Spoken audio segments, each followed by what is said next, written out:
सभी का स्वागत है एक बार फिर से आज के एक बहुत ही महत्वपूर्ण क्लास में। आप सभी को मालूम है कि बीपीएससी के तहत जो बिहार में टीचर की एग्ज़ाम हो रही है उसके लिए जो सिलेबस है वह है एससीईआरटी बुक। तो उसी क्रम में आज हम लोग 10वें बुक को ख़त्म करेंगे और 10वां जो बुक आज हम लोग ख़त्म करने वाले हैं वह है अतीत से वर्तमान, यानी यह हिस्ट्री की बुक है जो आपके चलती है बिहार के गवर्नमेंट स्कूलों में। तो यहाँ पे इस बुक की अगर हम बात करें तो ये जो बुक आती है भाग 1 और भाग 2 और भाग 3 करके आती है। ये आपको छठा से 8वां तक की बुक है। अगर आप भाग 1 पढ़ रहे हैं तो उसमें जो अतीत में वर्तमान है समझ लीजिए आपका पूरा एंशिएंट खत्म हो जाएगा। अगर आप भाग 2 पढ़ लेते हैं तो आप समझ लीजिए पूरा जो मेडाइवल है यानी मध्यकालीन इतिहास खत्म होगा। उसी प्रकार इसका जो भाग 3 है जो 8वें क्लास में चलती है, अगर आप इसको कवर कर लेते हैं तो समझ लीजिए पूरा मॉडर्न हिस्ट्री खत्म होगा। लेकिन यहाँ पे अगर इस बुक की अगर हम बात करें यानी जो सरकारी स्कूल में किताब चलती है आपके हिस्ट्री की, केवल इसी पढ़ने से आपको पूरा, अगर किताब की अगर हम बात करें जो किताब में चीज़ दी गई है, अगर आप केवल उसको कवर करते हैं तो आपका जो पूरा इतिहास कंप्लीट नहीं हुआ। क्योंकि अगर हम इसी बुक में अगर हम बात करें जो प्राचीन इतिहास की जो बुक है भाग 1 में जो छठे क्लास की बुक है, इसमें आपको दिया गया है 13 चैप्टर। ये 13 चैप्टरों में जो भी फैक्ट दिया गया है आपको उतना पर्याप्त नहीं है एग्जाम के लिए, आपको और भी चीज़ें पढ़नी पड़ेगी। इसीलिए वीडियो लेट हो रहा है, क्योंकि अगर हम इस बुक में अगर जो भी फैक्ट दिया गया है अगर हूबहू ऐसा ही अगर हम दे दें तो यहाँ से क्वेश्चन तो ज़रूर आपका छूटेगा, क्योंकि इसमें जितना फैक्ट दिया गया है वहाँ पे वह पर्याप्त नहीं है आपके एग्ज़ाम के लिए, आपको अलग से पढ़ना पड़ेगा।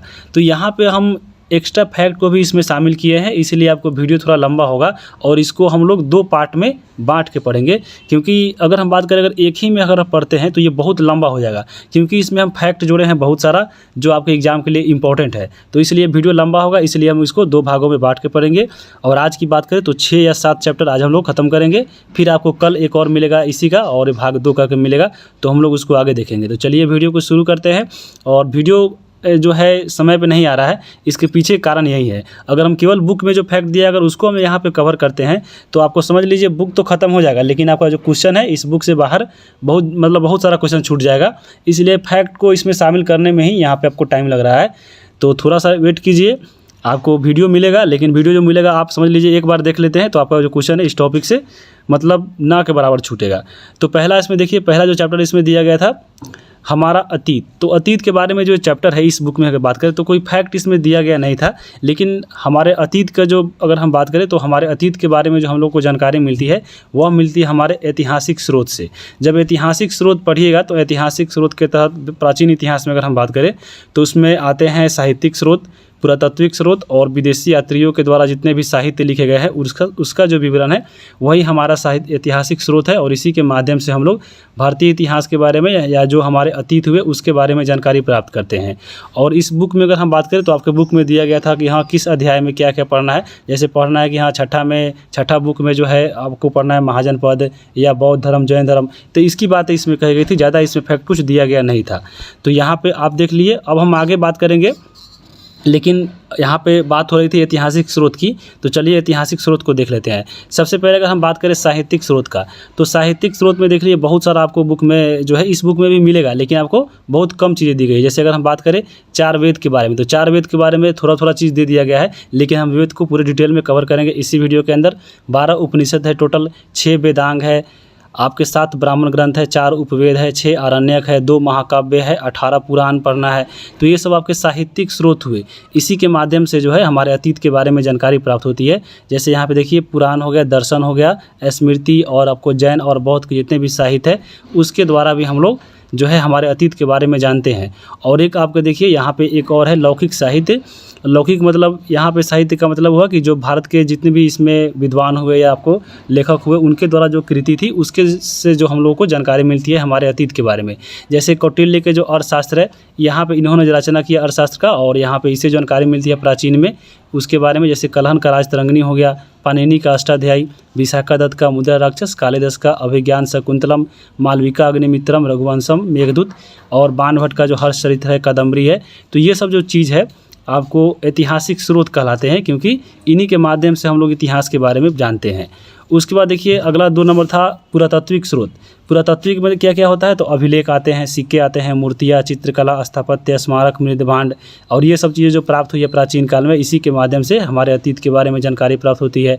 उसी प्रकार तीसरा था विदेशी यात्रियों के द्वारा जो विवरण मिलता है। जैसे देखिए भारत में जो भी आपके विदेशी यात्री आए, जैसे अगर हम बात करें यूनानी कौन कौन से लेखक आए थे, तो हेरोडेटस आए थे, निरियाकस आया था, अरिस्टोबुल्स, मेगास्थनीज, डायनेकस और डायनोसिस, ये जब था आपके यूनानी लेखक था। तो एग्जाम में आपको पूछता भी है इसमें कौन सा जो लेखक है और मिलान करने के लिए देता है, तो यहाँ पे यह भी याद रख सकते हैं। जैसे चीनी यात्री आया था, चीनी का लेखक तो कौन था, तो फयान, हैंसांग, इत्सिंग और ये सुंग, तो ये सब क्या था, चीनी यात्री था।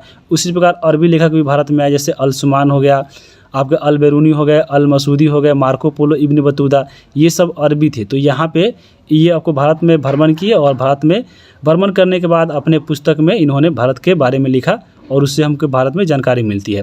तो ये तो हमारे तीत पहला जो चैप्टर था वो समाप्त हुआ। दूसरा जो है वो आपका चैप्टर है क्या, कब, कहाँ और कैसे। तो यहाँ पे चलिए, इसमें बुक में आपको इस चैप्टर में फैक्ट जो है ज़्यादा मिलेंगे। सबसे पहले आपको बुक में दिया गया था कि इतिहास के 3 खाल खंडों में बांट के पढ़ते हैं और आपको पहला इसमें आते हैं प्राचीन इतिहास, दूसरा मध्यकालीन और तीसरा जो है आधुनिक इतिहास आते हैं। और ये तीनों चीज़ जो है आपको जब आगे हम लोग पढ़ेंगे ऐतिहासिक काल, तो उसमें ये पढ़ने को मिलेगा। उसके बाद दिया था आपके बुक में कि भारत में प्राचीन काल में मानव जाति के आरंभिक क्रियाकलाप का निर्धारण जो हुआ है वह 8वीं शताब्दी के पहले हुआ, यानी आपको 700 से लेकर 750 ईस्वी के बीच में मानव के जो आरंभिक क्रियाकलाप है उसकी जानकारी मिलती है। और इसी आरंभिक काल में जो है पूर्वी ऐतिहासिक काल कहते हैं, यानी आपको जो मानव का जो क्रियाकलाप प्रारंभ हुआ था उसी काल को बोला जाता है पूर्व ऐतिहासिक काल। तो ऐतिहासिक काल में हम लोग पढ़ते हैं प्राचीन इतिहास, मध्यकालीन और आधुनिक, लेकिन उससे पहले जो काल आए जैसे आपके आधे ऐतिहासिक या प्राग ऐतिहासिक काल, वो आपको कहलाए पूर्व ऐतिहासिक। तो पूर्व ऐतिहासिक में देखिए सबसे पहले हम लोग पढ़ेंगे प्राग ऐतिहासिक काल को। जब प्राग ऐतिहासिक काल पढ़िएगा तो उसमें पढ़ना पड़ता है पाषाण काल। फिर पाषाण काल को जब तुरिएगा तो 3 पढ़ना है, एक आपको मध्य पाषाण, नव पाषाण और एक पूरा पाषाण। तो यहाँ पे पाषाण काल को 3 भागों में भी आगे हम लोग बांट के पढ़ेंगे कि यहाँ कौन से पाषाण काल में कौन सी चीज़ें जो है आपको खोज की गई थी। लेकिन पूरे पाषाण काल को पढ़िएगा तो आपको 20 लाख ईसा पूर्व से 2500 BC के बीच में यह मिलता है काल इसका। और पाषाण काल में ही आग का आविष्कार हुआ था, पहिया का आविष्कार हुआ, कृषि पशुपालन शुरू हुआ, 2 पैरों पर चलना शुरू किया लोग, अस्थायी निवास प्रारंभ हुआ और सभ्यता का विकास हुआ। तो इसको भी आपको ये पाषाण काल में आते हैं, लेकिन इसको 3 भागों में बांट के पढ़ते हैं। जैसे पूछ देता है कि पहिया का आविष्कार कब हुआ था, तो ये आपको नवपाषाण काल में हुआ था। तो आगे हम लोग इसको कवर करेंगे। जैसे ही प्रागैतिहासिक काल खत्म होता है तो उसके बाद आता है आधे ऐतिहासिक काल, और आधे ऐतिहासिक में ही हम लोग पढ़ते हैं भारत में सिंधु घाटी सभ्यता और वैदिक सभ्यता को। और उसी प्रकार आपको विश्व में अन्य जगह अन्य सभ्यता चलती थी, जैसे इराक में मेसोपोटामिया शुरू हुई, चीनी में चीनी सभ्यता, यूनान में यूनानी सभ्यता और इटली में रोमन सभ्यता। जब ये आपको समाप्त होता है तो अभी हम लोग पढ़ते हैं ऐतिहासिक काल, और ऐतिहासिक काल में ही आते हैं प्राचीन, मध्यकालीन और आधुनिक। तो ये आपको ऐतिहासिक काल के बारे में आपके बुक में दिया गया था। अब हम बात करेंगे, आपके बुक में दिया गया था पांडुलिपि। तो पांडुलिपि क्या होता है, तो हाथ से लिखी गई पुस्तक को बोला जाता है पांडुलिपि। जैसे अगर हम बात करें प्राचीन काल में, जब प्राचीन काल में कॉपी किताब का आविष्कार नहीं हुआ था तो उस समय आपको हाथ से जो है ताम्रपत्र या भोजपत्रों पे लिखा जाता था पांडुलिपि, यही कहलाते थे पांडुलिपि। जैसे यहाँ पे आप इसको देख सकते हैं, यही पांडुलिपि है। अब पांडुलिपि देखिए बिहार की एग्जाम हो रही है, तो बिहार में जो है पांडुलिपि कहाँ रखा गया है, तो बिहार में पटना में एक लाइब्रेरी है जिसका नाम है खुदा बख्श लाइब्रेरी, और खुदा बख्श लाइब्रेरी में जो है रखा गया है पांडुलिपि। यहाँ पे जब देखिएगा, जब जाते हैं आप PMCH, तो PMCH के बगल में ही खुदा बख्श लाइब्रेरी है, तो ये आपको है।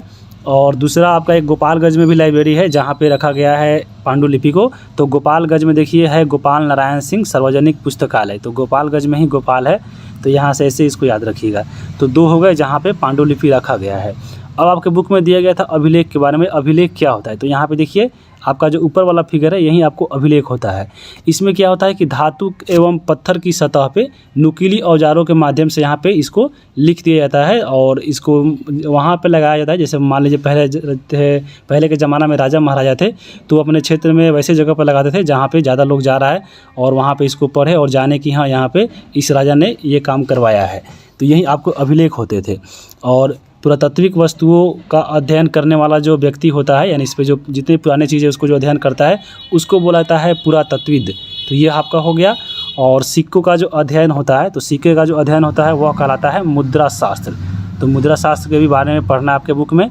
और पुराने जब सिक्के देखिएगा, आपको जो पुराने शासनकाल में जितने भी शासक थे वे अपने सिक्के पर देखिएगा आपको अपना फिगर या आपके मान लीजिए जो राजा है, राज का जो राजकीय चिन्ह है उसका फ़ोटो लगवा लेता था, या महाराजा का राजकीय चिन्ह होता था, या धार्मिक या आपको उस पे कोई लिपि अंकित करवा लेता था। तो वैसे जो सिक्के चलते थे वो पुराने ज़माने में चलते थे। और ये आपके सिक्के हो गए। और पुराने ज़माने में देखिए जितनी भी चीज़ें जो मिलती है वर्तमान में खुदाई के बाद, तो खुदाई के बाद मिली जो वस्तु होती है उसका जो समय का निर्धारण होता है, यहाँ पे निर्धारण होगा। तो समय का जो निर्धारण करते हैं हम लोग किससे करते हैं, तो कार्बन डेटिंग से करते हैं, जिसको C14 बोला जाता है। तो याद रखिए कार्बन डेटिंग से पुरानी वस्तुओं की हम लोग आयु को मापते हैं। अब यहाँ पे हो गए। अब हम बात करेंगे, आपके बुक में दिया गया था एक और चीज़ें आपको तिथि गणना के बारे में, कि हम लोग जैसे बोलते होंगे ईसा पूर्व या आपको ईस्वी, तो इसका निर्धारण कैसे होता है तो आपके बुक में जानना था। तो चलिए इसको देखते हैं। तो पूरे विश्व में तिथि की जो गणना होती है वह ईसा मसीह के जन्म से होती है। यानी ईसा मसीह का जो जन्म होता है वहाँ से शून्य माना जाता है, और आगे का जो काल होता है उसको हम लोग ईस्वी बोलते हैं, और इसके जो पीछे होता है उसको हम लोग ईसा पूर्व बोलते हैं। तो ये आपको पूरे विश्व में चलता है ईसा मसीह के नाम से। लेकिन प्राचीन काल में बात करें तो प्राचीन काल में हमारे देश में तिथियों की जो गणना होती थी वो विक्रम संवत और आपके शक संवत के आधार पे होती थी। जैसे अगर आप देखिए वर्तमान में जो तिथि होती है इतिहास की, चलिए इसको देखते हैं। जैसे अगर हम बात करें ईसा मसीह का जन्म देखिए यहाँ पे होता है, और ये यहाँ से हम लोग शुरू करते हैं। जैसे अगर आगे बढ़ रहे हैं तो आपको ईस्वी आ गया। जैसे यहाँ पे देखिए कनिष्क, उसके बाद मतलब ईसा मसीह का जन्म हुआ तो बहुत सारे शासकों के द्वारा अनेक संवत चलाया गया कि हाँ यहीं से हम लोग आपको तिथि का निर्धारण करेंगे। लेकिन यहाँ पे हम लोग मानते हैं ईसा मसीह के जन्म पे। जैसे अगर देखिए आप अगर देखिएगा कनिष्क, तो जब कनिष्क बना था शासक तो उसने देखिए शक को पराजित किया था, और शक को पराजित करने के अवसर पे इन्होंने शक संवत का जो है यहाँ पे आविष्कार जो है इस शक संवत चलाया था। कब, तो 78 AD में, यानी 78 ईस्वी में। यहाँ पे अगर उसके बाद देखिएगा तो जब गुप्त वंश आया था तो यहाँ पे चंद्रगुप्त प्रथम ने भी, तो यहाँ पे आपको 319 ये जो ईस्वी है उसमें इन्होंने गुप्त संवत चालू किया था। उसके बाद जब पढ़िएगा आपको आगे और, तो 622 ईस्वी में देखिए हज़रत मोहम्मद साहब ने हिजरी संवत चालू किया गया था मक्का से मदीना यात्रा के दौरान। और फिर आपके लास्ट में एक अकबर का जब पढ़िएगा मुगल काल, तो देखिएगा 1583 में इसने भी एक इलाही संवत जो है चालू किया था, और ये सब चीज़ें नहीं माना जाता है। तो ये आपका हो गया। और ईसा मसीह के जन्म के पहले भी आपको जैसे विक्रम संवत था एक, तो 58 BC में चालू हुआ था। उससे पहले भी महावीर के द्वारा महावीर संवत चलाया गया था 527 BC में। उससे पहले भी आपको बुद्ध संवत था 544 BC में। तो ये चीज़ें नहीं पढ़नी है, आपको सीधा बुक में दिया गया था ईसा मसीह के बारे में, वह जान लीजिए और ये चीज़ें याद रखिएगा। और भारत में जो चलती है आपको संवत, जो भारत का जो राष्ट्रीय कैलेंडर निर्धारित होता है, जो भारत सरकार द्वारा मान्यता प्राप्त है, वह आपको शक संवत है। तो शक संवत के बारे में जो है इसको याद रखिएगा। और यहाँ पे BC और AD देख रहे थे, तो यहाँ पे BC का मतलब होता है बिफोर क्राइस्ट, यानी ईसा मसीह के जन्म से पूर्व। और AD का मतलब क्या होता है, तो AD का मतलब होता है एनो डोमिनी, यानी ईसा मसीह के जन्म से आपको बाद, यानी जन्म हो गया उसके बाद जो होता है AD कहलाता है। जैसे यहाँ पे 78 AD था, यानी आपको जन्म, इनके जन्म से बाद यानी यह ईस्वी हो जाएगा। तो ऐसे ऐसे आपको तिथि का निर्धारण होता है जो आपके बुक में दिया गया था, तो उसको हम देख चुके हैं। अब आपके देखिए बुक में दिया गया था कि भारत को जो भौगोलिक दृष्टि से बांटा जाता है तो वो कितने भागों में, तो भारत को भौगोलिक दृष्टि से 4 भागों में बांटा गया है। और पहला इसमें आते हैं उत्तर पर्वतीय प्रदेश। यहाँ पे उत्तर प्रदेश में अगर हम बात करें तो तराई से लेकर हिमालय के जो शिखर है वहाँ तक आते हैं उत्तर भारत के पर्वतीय प्रदेश, जिसमें आते हैं कश्मीर के कांगड़ा, कुमायूं जो सिक्किम है, ये सब उत्तर भारत के पर्वतीय प्रदेश है। उसके नीचे चलिएगा थोड़ा तो वह आपका आता है उत्तर के मैदान। उत्तर के मैदान में कौन कौन क्षेत्र आते हैं, तो यह आपको उत्तर का जो मैदान होता है वह देश का सर्वाधिक उपजाऊ क्षेत्र है, क्योंकि इसी के बीच में सिंधु, गंगा और जो यमुना नदी है इसी के क्षेत्र में आता है। और ये सारी बहुत सारे जलोढ़ मिट्टी अपने साथ लाती है, इसीलिए यहाँ की मिट्टी उपजाऊ है। तो ऐसा कहा जाता है कि देश की सर्वाधिक उपजाऊ क्षेत्र जो भौगोलिक दृष्टि से कौन है, तो वह है उत्तर का मैदान, क्योंकि उत्तर में ही आपके गंगा और सिंधु नदी बहती है, तो इसलिए ये हो गया। उसके बाद नीचे आते हैं तो यहाँ पे देखिए उसके बाद है दक्षिण के पठार। दक्षिण के पठार की बात करें तो यहाँ पे देखिए कौन क्षेत्र आता है, तो नर्मदा, ताप्ती और बिंध्य जो सतपुरा पहाड़ी है वो वाला जो क्षेत्र है वो आते हैं दक्षिण के पठार में। और उसके बाद एक और आते हैं सुदूर दक्षिण, यानी बहुत सारा दूर में जो लास्ट में दक्षिण है उसके मैदान में। और यहाँ पे कौन आते हैं, तो अब गोदावरी, कृष्णा, कावेरी के जो डेल्टा प्रदेश है ये आपको आते हैं सुदूर दक्षिण मैदान में। तो यहाँ पे यही भौगोलिक दृष्टि से भारत को बांटा गया है 4 भागों में। तो यहाँ पे आप देख लिए होंगे। और इसमें सबसे उपजाऊ कौन है, तो आपके उत्तर का मैदान है जो गंगा और सिंधु नदी के क्षेत्र वाला आता है। उसके बाद आपके बुक में दिया गया था दर्रा के बारे में। तो दर्रा क्या होता है, तो पहाड़ियों के बीच में जो संकरा भाग होता है, यानी दो पहाड़ी के बीच में जो पतला सा भाग होता है, रास्ता होता है, उसी को बोला जाता है दर्रा। जैसे अगर हम बुक में अगर हम बात करें तो बुक में दिया गया था खैबर, गोमल और बेलन दर्रा के बारे में। तो ये जो दर्रा था उसके माध्यम से क्या था, तो भारत का जो संपर्क था वो अफगानिस्तान और ईरान से जुड़ा हुआ रहता था और इसी के माध्यम से व्यापार होता था। कौन सा दर्रा, तो खैबर दर्रा, गोमल दर्रा और बेलन दर्रा। यहाँ से याद रखिए कि तीनों के माध्यम से अफगानिस्तान और ईरान से भारत का व्यापार हुआ करता था प्राचीन कालों में। तो यहाँ पे आप देख लिए।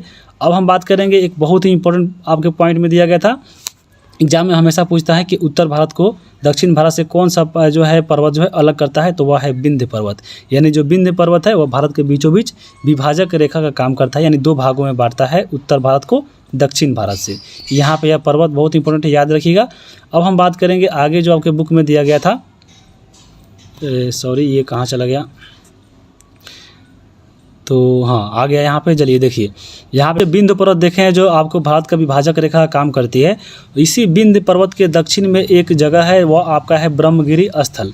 यहाँ पे ब्रह्मगिरी स्थल पे 3000 साल पहले एक संस्कृति का विकास हुआ है, उसका नाम है महापाषाणी संस्कृति। तो यहाँ पे याद रखिएगा, महापाषाणी का संस्कृति का जो विकास हुआ था वो कहाँ पे हुआ था, तो विंध्य पर्वत के दक्षिण वाले ब्रह्मगिरी स्थल पे हुआ था। कब हुआ था, तो 3000 साल पहले हुआ था। उसके बाद देखिए अगला यहाँ पे है गोल्डिहवा। यहाँ पे गोल्डिहवा नहीं होगा, कोल्डिहवा होगा, तो यहाँ पे कोल्डिहवा लिख लीजिए। अब देखिए यहाँ पे आपको जल्दी जल्दी के चक्कर में जो है टाइपिंग मिस्टेक हो रहा है, और आपको पीडीएफ मिलेगा तो यहाँ पे जाके कमेंट कीजिएगा कि हाँ पीडीएफ में बहुत सारा गलती है। तो इसलिए हम बोलते हैं कि आप लोग वीडियो देखिए फिर आप पीडीएफ देखिए, ताकि आपको वहाँ पे सुधार कर सकिएगा। अब यहाँ पे जब पढ़िएगा गोल्डिहवा तो गोल्डिहवा आपको समझ में नहीं आएगा, यहाँ पे कोल्डिहवा होगा। तो कोल्डिहवा और चौपानी जो मांडो है, यहाँ पे सबसे पहले चावल मिला है, और यहाँ पे चावल मिलने का सबसे पहला साक्ष्य मिला है कहाँ पे, तो आपको कोल्डिहवा और चौपानी मांडो में। तो इसको याद रखिएगा, यह बहुत इंपॉर्टेंट है। अब हम बात करते हैं मेहरगढ़ के बारे में। देखिए जो मेहरगढ़ है वह पड़ता है पाकिस्तान में, और यहाँ पे सबसे पहले गेहूं और चावल जो है उपजाना प्रारंभ हुआ था। यहाँ पे याद रखिएगा, यहाँ पे उपजाने का प्रारंभ हुआ है, लेकिन यहाँ पे कोल्डिहवा में जो है आपको चावल का साक्ष्य मिला है। और कोल्डिहवा कहाँ पड़ता है, तो आपको यूपी में पड़ता है, यहाँ पे उत्तर प्रदेश में है। तो ये आपको थोड़ा याद रखिएगा। अब हम आगे चलेंगे। अगला आपका बुक में दिया गया था मगध साम्राज्य के बारे में, कि थोड़ा सा दिया गया था कि मगध जो साम्राज्य है वो गंगा नदी के दक्षिण क्षेत्र में फैला हुआ है। तो आप देखिएगा गंगा मतलब ये अगर हम बात करें मगध का, तो मगध का इलाका जो अगर हम बात करें तो मेन आपको पटना वाला क्षेत्र है, यानी पाटलिपुत्रा वाला। तो बिहार को ऐसे देखिएगा जब दो भागों में बांटता है गंगा नदी, तो आपको गंगा नदी के दक्षिण में ही है पटना। तो यहाँ पे पटना वाला क्षेत्र कहाँ पड़ता है, यानी मगध साम्राज्य कहाँ पड़ता है, तो ये गंगा नदी के दक्षिण में ही पड़ता है। तो ये चीज़ याद रख सकते हैं। और आपके बुक में दिया गया था इंडिया शब्द के बारे में, जो इंडिया है वह कहाँ से आया, तो इंडिया शब्द की अगर हम बात करें तो इंडिया जो शब्द है वह बना है इंडस से, और ये जो इंडस वर्ड है वो आपको एक संस्कृत का वर्ड है, और संस्कृत में इसे सिंधु बोलते हैं। तो भारत में जब आक्रमण हुआ था ईरानियों और यूनानियों का, तो ये जो जब आए आपके भारत में, तो आपको मालूम होगा ये सिंधु वाले क्षेत्र में आए थे, और सिंधु नदी को ही इन्होंने हिंदू कहा, और यहाँ पे जो सिंधु नदी था उसको वो लोग इंडस बोलते थे। तो इंडस के जो लोग पूर्व में रहते थे, यानी आपको जो इंडस नदी के पूर्वी इलाके में जो भूमि क्षेत्र था, उसी के इन्होंने इंडिया कहा। तभी से आपका भारत का जो नाम है वह इंडिया पड़ गया था। जबकि हिंदुस्तान की अगर हम बात करें तो इंडिया का नाम हिंदुस्तान कैसे पड़ा, तो फारसी जब भारत में आए थे तो फारसियों ने हिंद और हिंदुस्तान नाम दिया था। तो यहाँ पे याद रखिएगा कि ईरानी और यूनानियों ने जो है भारत को इंडिया नाम दिया, और फारसी ने क्या कहा, तो फारसी ने इंडिया को हिंदुस्तान नाम दिया। उसके बाद आप सुनते होंगे भारत। तो भारत जो नाम है वह भारत नाम कैसे पड़ा, तो भरत नामक एक व्यक्ति था, आपको एक जब समूह था, यानी भरत नाम का एक समूह मानव जाति होता था, और उसी के नाम पे जो है हमारे देश का नाम भारत पड़ा। और यह जो उल्लेख मिलता है कहाँ पे, तो आपको जब ऋग्वेद पढ़िएगा तो ऋग्वेद में आपको मिलेगा, अगर भरत जब समूह पढ़िएगा मानव समुदाय, तो वहाँ पे मिलेगा, और इसी समुदाय के नाम पे भारत का जो नाम है वह आपको भारत पड़ा। अब देखिए आपका दूसरा नंबर चैप्टर समाप्त होता है। चलिए इसके ऑब्जेक्टिव प्रश्नों को हम लोग कवर करते हैं।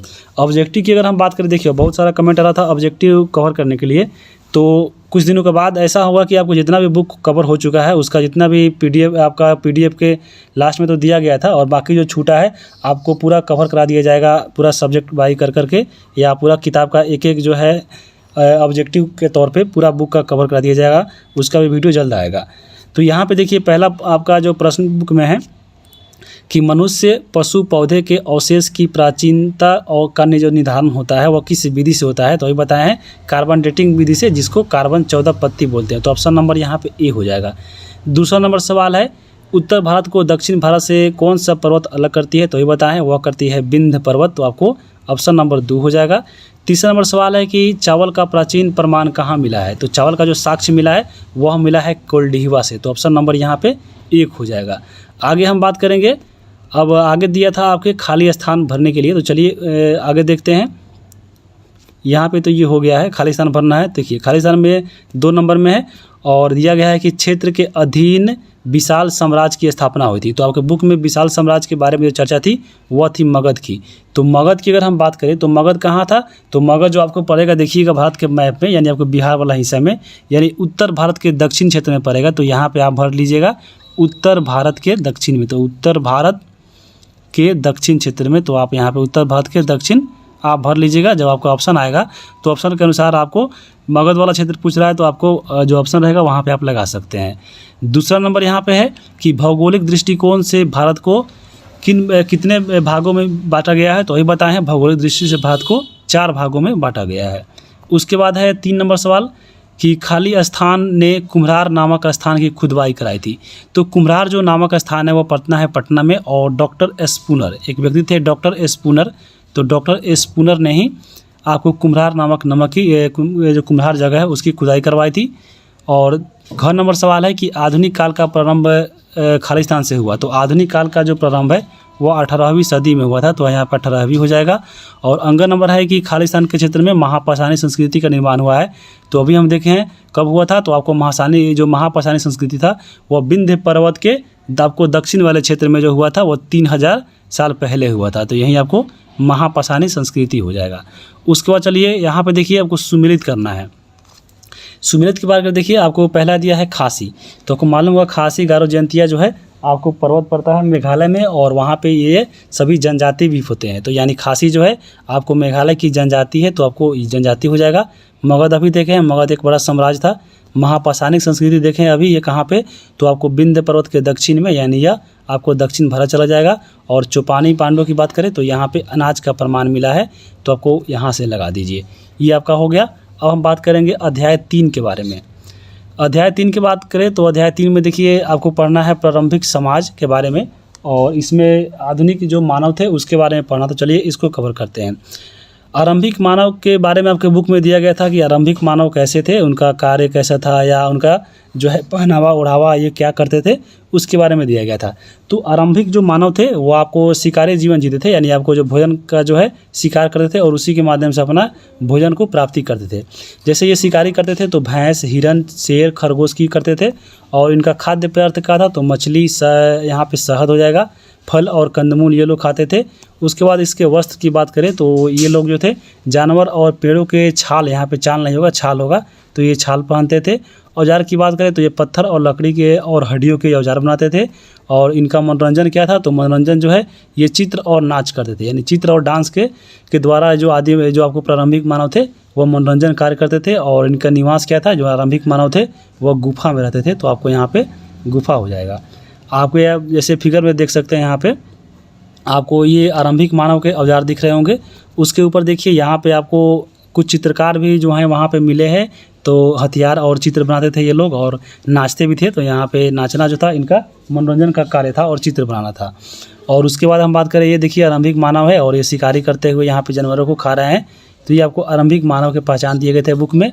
और प्रारंभिक मानव की गुफा में तो रहते थे, और गुफा का जो साक्ष्य मिला है उसके बारे में बुक में दिया गया था। तो यहाँ पे गुफा का साक्ष्य कहाँ मिला है, तो वह मिला है मध्य प्रदेश में। आप सुने होंगे मध्य प्रदेश का भीमबेटका गुफा। तो भीमबेटका जो गुफा है वो आरंभिक मानव के तौर पे साक्ष्य के रूप में है। उसी प्रकार बुढ़नी है, पंचमढ़ी है, भेड़ा घाट है और महेश्वर है। ये सभी के सभी जगहों पर जो है पुराने मानवों की साक्ष्य मिला है गुफा का। तो यहाँ पे याद रखिएगा। आपके बुक में एक दिया गया था पैसरा। तो पैसरा क्या है, तो पैसरा एक जगह है, पड़ता है बिहार में। और बिहार के कहाँ, तो बिहार के मुंगेर जिला में। तो यह बहुत ही इंपॉर्टेंट है क्योंकि आपके बुक में दिया गया है, सिलेबस में है, और ये सीधा आपके बुक में दिया गया पॉइंट है। तो यहाँ से बहुत याद रखिएगा। और ये बिहार का है, कहाँ पे पड़ता है, मुंगेर जिला में। यहाँ से पैसरा से क्या क्या साक्ष्य मिला है, देखिए आरंभिक मानव के स्थल मिले हैं। आरंभिक मानव के द्वारा जो औजार थे वह मिला है, और उस औजार का जो तुलना किया गया था वह फ्रांस में पाए जाने वाले हथियारों से किया गया है। तो ये भी आपको पॉइंट याद रखिएगा। अब यहाँ पे देखिए आपके बुक में दिया गया था कि पत्थरों के उपयोग होने के कारण यहाँ पे पुरातत्वविदों ने इसे पाषाण काल कहा है। तो जब पाषाण काल पढ़िएगा तो आपके बुक में दिया गया था पाषाण काल के बारे में, और पाषाण काल में देखिए कौन कौन सा जो चीज़ है आपको पढ़ना है। तो पाषाण काल की बात करें तो पाषाण काल को देखिएगा तो पाषाण काल को 3 भागों में बांटा गया है। एक आपका पूरा पाषाण काल, दूसरा है मध्य पाषाण और तीसरा है नव पाषाण। तो यहाँ पे चलिए हम इसके बारे में आगे बात करते हैं। तो सबसे पहले है यहाँ पर देखिए पूरा पाषाण काल। पूरा पाषाण को ही बोलता है पैलियोलिथिक युग, और यहाँ पे पूरा पाषाण को बोलता है आखेटक और संग्राहक काल, क्योंकि यहाँ पे पूरा पाषाण में जो लोग थे वो आखेटक थे यानी शिकारी थे, और अपने भोजन को संग्राहक यानी भोजनों को आपको लाकर संग्रह करते थे और उसी के माध्यम से अपना भोजन करते थे, इसलिए इसको आखेटक और संग्राहक काल बोलते हैं। और पूरा पाषाण के खोजकर्ता कौन थे? तो रॉबर्ट ब्रूस फूट को ये थे 1863 में, और इन्हीं के द्वारा जो है पलवरम जो मद्रास है वहाँ पे इनके द्वारा एक हैंड एक्स यानी हाथ की कुल्हाड़ी इनके द्वारा खोजी गई थी। तो तभी से जो है पूरा पाषाण काल के खोजकर्ता माने जाते हैं रॉबर्ट ब्रूस फूट। अगर हम बात करें पूरा पाषाण काल में तो देखिए पूरा पाषाण काल में कोई भी शारीरिक अवशेष जो है यानी जीवाश्म प्राप्त नहीं हुआ है। शिकारों के माध्यम से अपना भोजन प्राप्त करते थे, और उसके अलावा कंदमूल और कच्चा मांस खाते थे। औजार की बात करें तो इनका जो औजार था पूरा पाषाण काल में अनगढ़ और अपरिष्कृत था, यानी आपको जैसे मन करे जैसा पत्थर मिल गया वही उनका हथियार बन जाता था, और उसी के माध्यम से ये शिकार करते थे। उसके बाद देखिए अग्नि का आविष्कार जो है पूरा पाषाण काल में ही हुआ था 1 लाख वर्ष पूर्व। यह बहुत इंपॉर्टेंट है।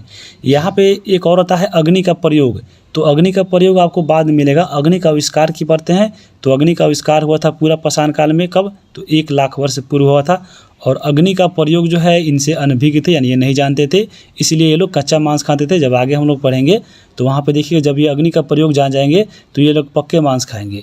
उसी प्रकार देखिए जो पूरा पाषाण के लोग थे वह पशुपालन से अनभिज्ञ थे, यानी ये लोग जो थे पशुपालन कुछ नहीं करते थे। तो यहाँ पे यह हो गई पूरा पाषाण काल के बारे में। और पूरा पाषाण काल के जो लोग रहते थे वह कहाँ रहते थे?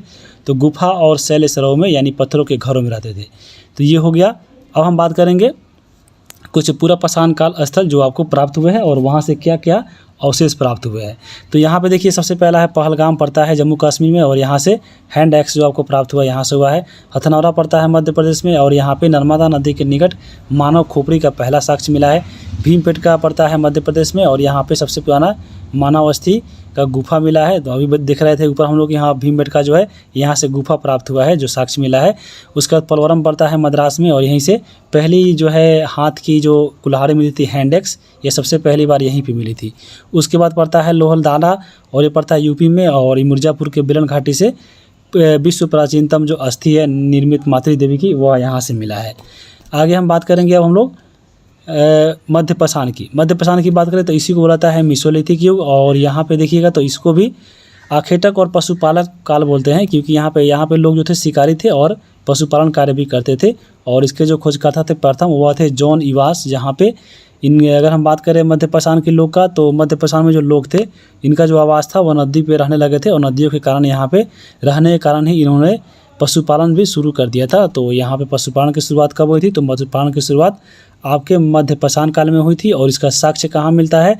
तो पशुपालन का जो साक्ष्य मिलता है वह मिलता है आदमगढ़ मध्य प्रदेश और बागोर राजस्थान से। यहाँ पे अगर आप 2 ऑप्शन देता है तो यहाँ पे समझ लीजिए कि ऑप्शन नंबर 5 जाएगा, वहाँ पे रहता है 1 या 1 में से अधिक।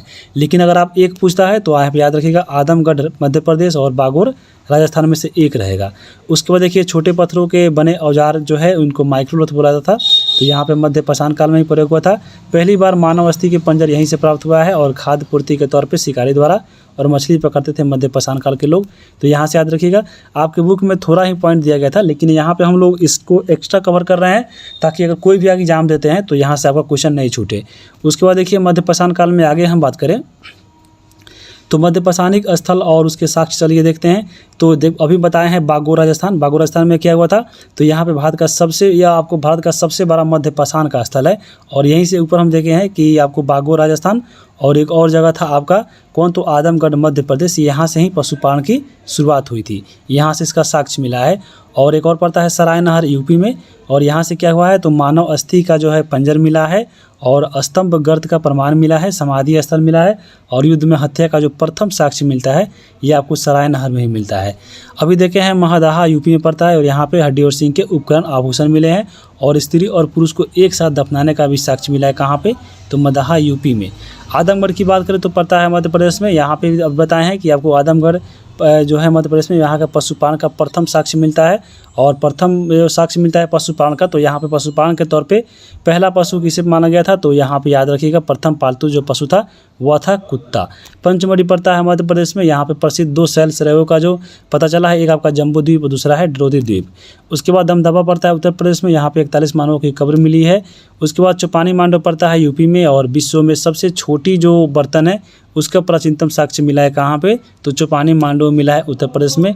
उसके बाद देखिए सांभर जो झील है राजस्थान, यहाँ पे क्या हुआ है, तो बिहार जो विश्व का प्राचीनतम वृक्षारोपण का भी साक्ष्य यहाँ पे मिल चुका है। तो आपको मध्यपाषाण हो गए। अब हम बात करेंगे नवपाषाण का। नवपाषाण की बात करें तो यहाँ पे देखिए इसको बोला जाता है खाद्य उत्पादक काल, और खाद्य उत्पादक माने भोजन अपने खुद जो है यहाँ पे इन्होंने पकाना शुरू कर दिया था, इसी से इसको बोला जाता है खाद्य उत्पादक काल।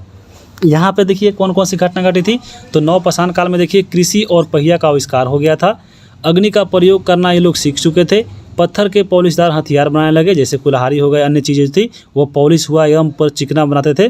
उसके बाद देखिए कृषि और पशुपालन का शुरुआत हो गया, और अभी बताया है जो कुत्ता था वो सबसे पहला पशु था। उसके अलावा आपको भेड़ और घोड़ा भी जो थी वो आपके लोग पालते थे।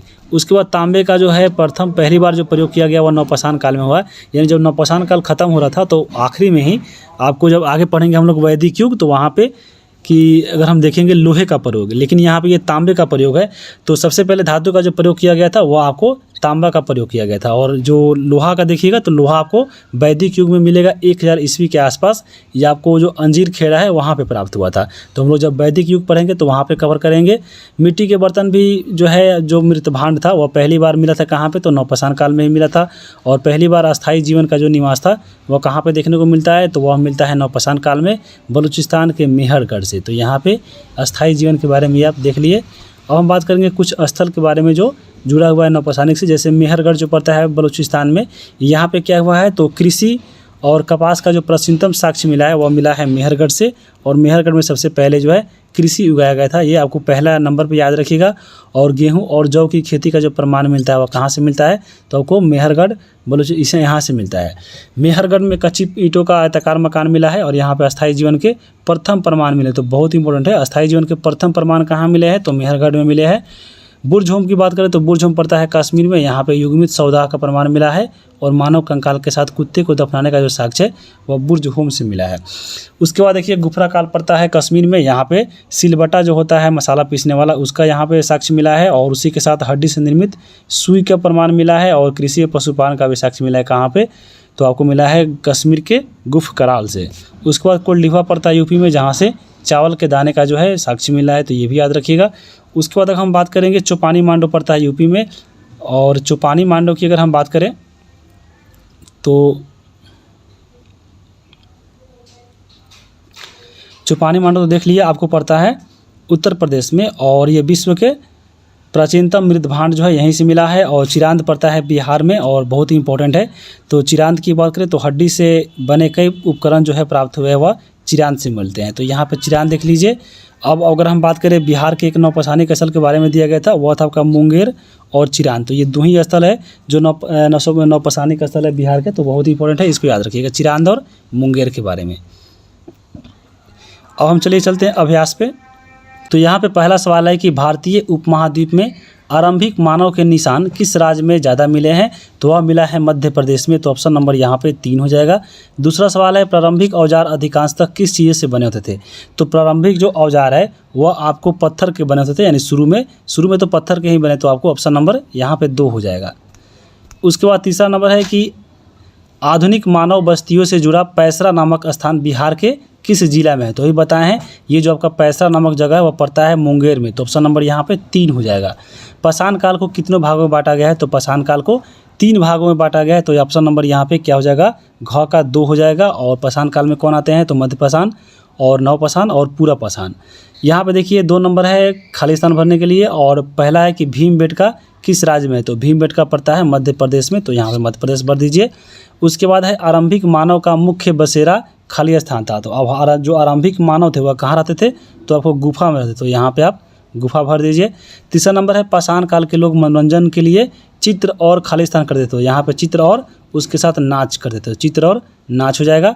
खालिस्तान साल पहले दुनिया की जलवायु गर्म होने लगी थी, तो 14,000 साल आपके बुक में दिया गया था। उसके बाद दुनिया की जो जलवायु है वह गर्म होने लगी है। उसके बाद अध्याय 4 है कि प्रथम कृषक और पशुपालक, और चलिए हम लोग इसको कवर करते हैं। पहला आपको बुक में दिया गया था कि खेती की शुरुआत सबसे पहले ईरान और इराक देश में हुआ था। याद रखिए, अगर विश्व में पूछे कि यहाँ खेती का शुरुआत सबसे पहले कहाँ हुआ था, तो इराक और ईरान में हुआ था। और यहाँ से की जो पहाड़ी थी वो पहाड़ी के तलछटी में होती थी। और आपको बता दें कि 8 से लेकर 10,000 साल पहले जो है यहाँ पे खेती होती थी।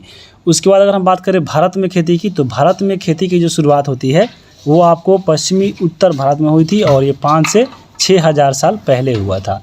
उसके बाद अगर हम बात करें, दिया गया था आपके बुक में कि पहला पालतू जानवर कौन था, तो ऊपर भी बताया है कि पहला जो पालतू था वह कुत्ता था, और इसके अलावा भी अन्य था, जैसे सुअर और भेड़ बकरी हो गए, इसको भी लोग पालते थे। तो यहाँ पे इसको याद रखिएगा। अब हम आगे चलते हैं।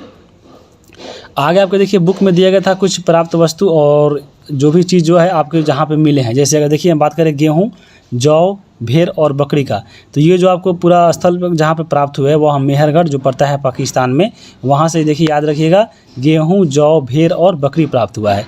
कोल्डिहवा की बात करें तो उत्तर प्रदेश में पड़ता है, यहाँ पे चावल और जानवरों की हड्डियाँ मिली है। उसके बाद बात करें हम चावल मेहरगढ़ का, तो मेहरगढ़ पड़ता है पाकिस्तान में, और यहाँ से चावल, जानवर के खुर के निशान मिले हैं। बुरझोम की बात करें तो करता है कश्मीर में, यहाँ से गेहूँ, दलहन, कुत्ता और भेड़ बकरी का साक्ष्य मिला है। उसके बाद चिरांत की बात करें बिहार में पड़ता है, और यहाँ पे गेहूँ, चना और जौ, तो यह बहुत इंपॉर्टेंट है क्योंकि यह बिहार से है। उसके बाद हम बात करेंगे काला चना, ज्वार, बाजरा, भेड़ जो भेड़ होते हैं और सुअर होते हैं, इसका जो साक्ष्य मिला है वो आंध्र प्रदेश के पय्यमपल्ली से मिला है। तो ये आपके बुक में दिया गया था, तो बहुत इंपॉर्टेंट है, यहाँ से आपके एग्जाम में क्वेश्चन आ सकता है, तो इसको देख लीजिएगा। उसके बाद हम बात करेंगे, आपके बुक में पढ़ना था मेहरगढ़ के बारे में। तो मेहरगढ़ की बात करें तो मेहरगढ़ जो पड़ता है पाकिस्तान में पड़ता है। यहाँ पे सबसे पहले गेहूँ और जौ और पशुपालन के साक्ष्य मिले थे।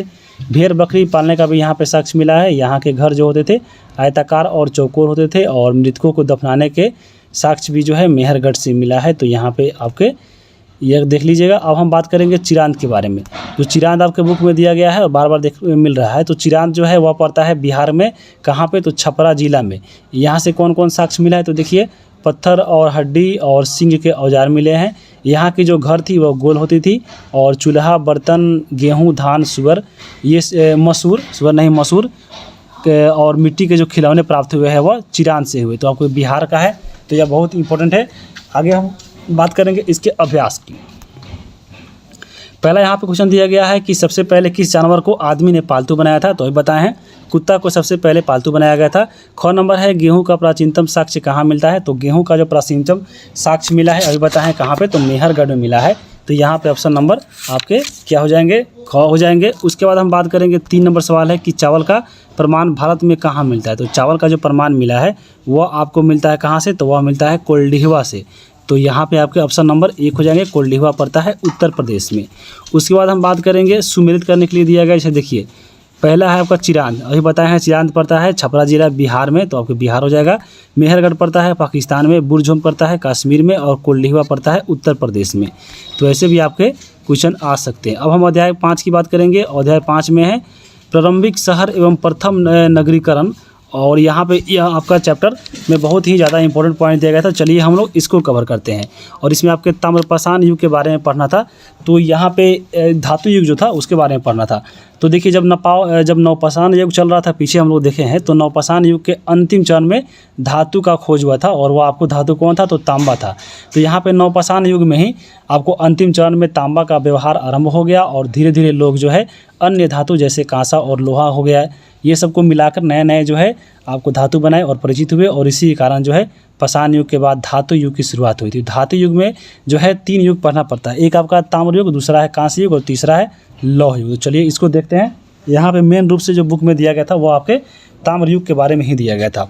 तो ही बताए हैं ताम्र के यानी तांबा के बारे में। तो प्रथम उपयोग में लाने वाला यह धातु तांबा था और इसके साक्ष्य कहाँ मिले थे, तो अतिरपक्कम से मिले थे, जहाँ पे तांबे की कुल्हाड़ी प्राप्त हुई थी।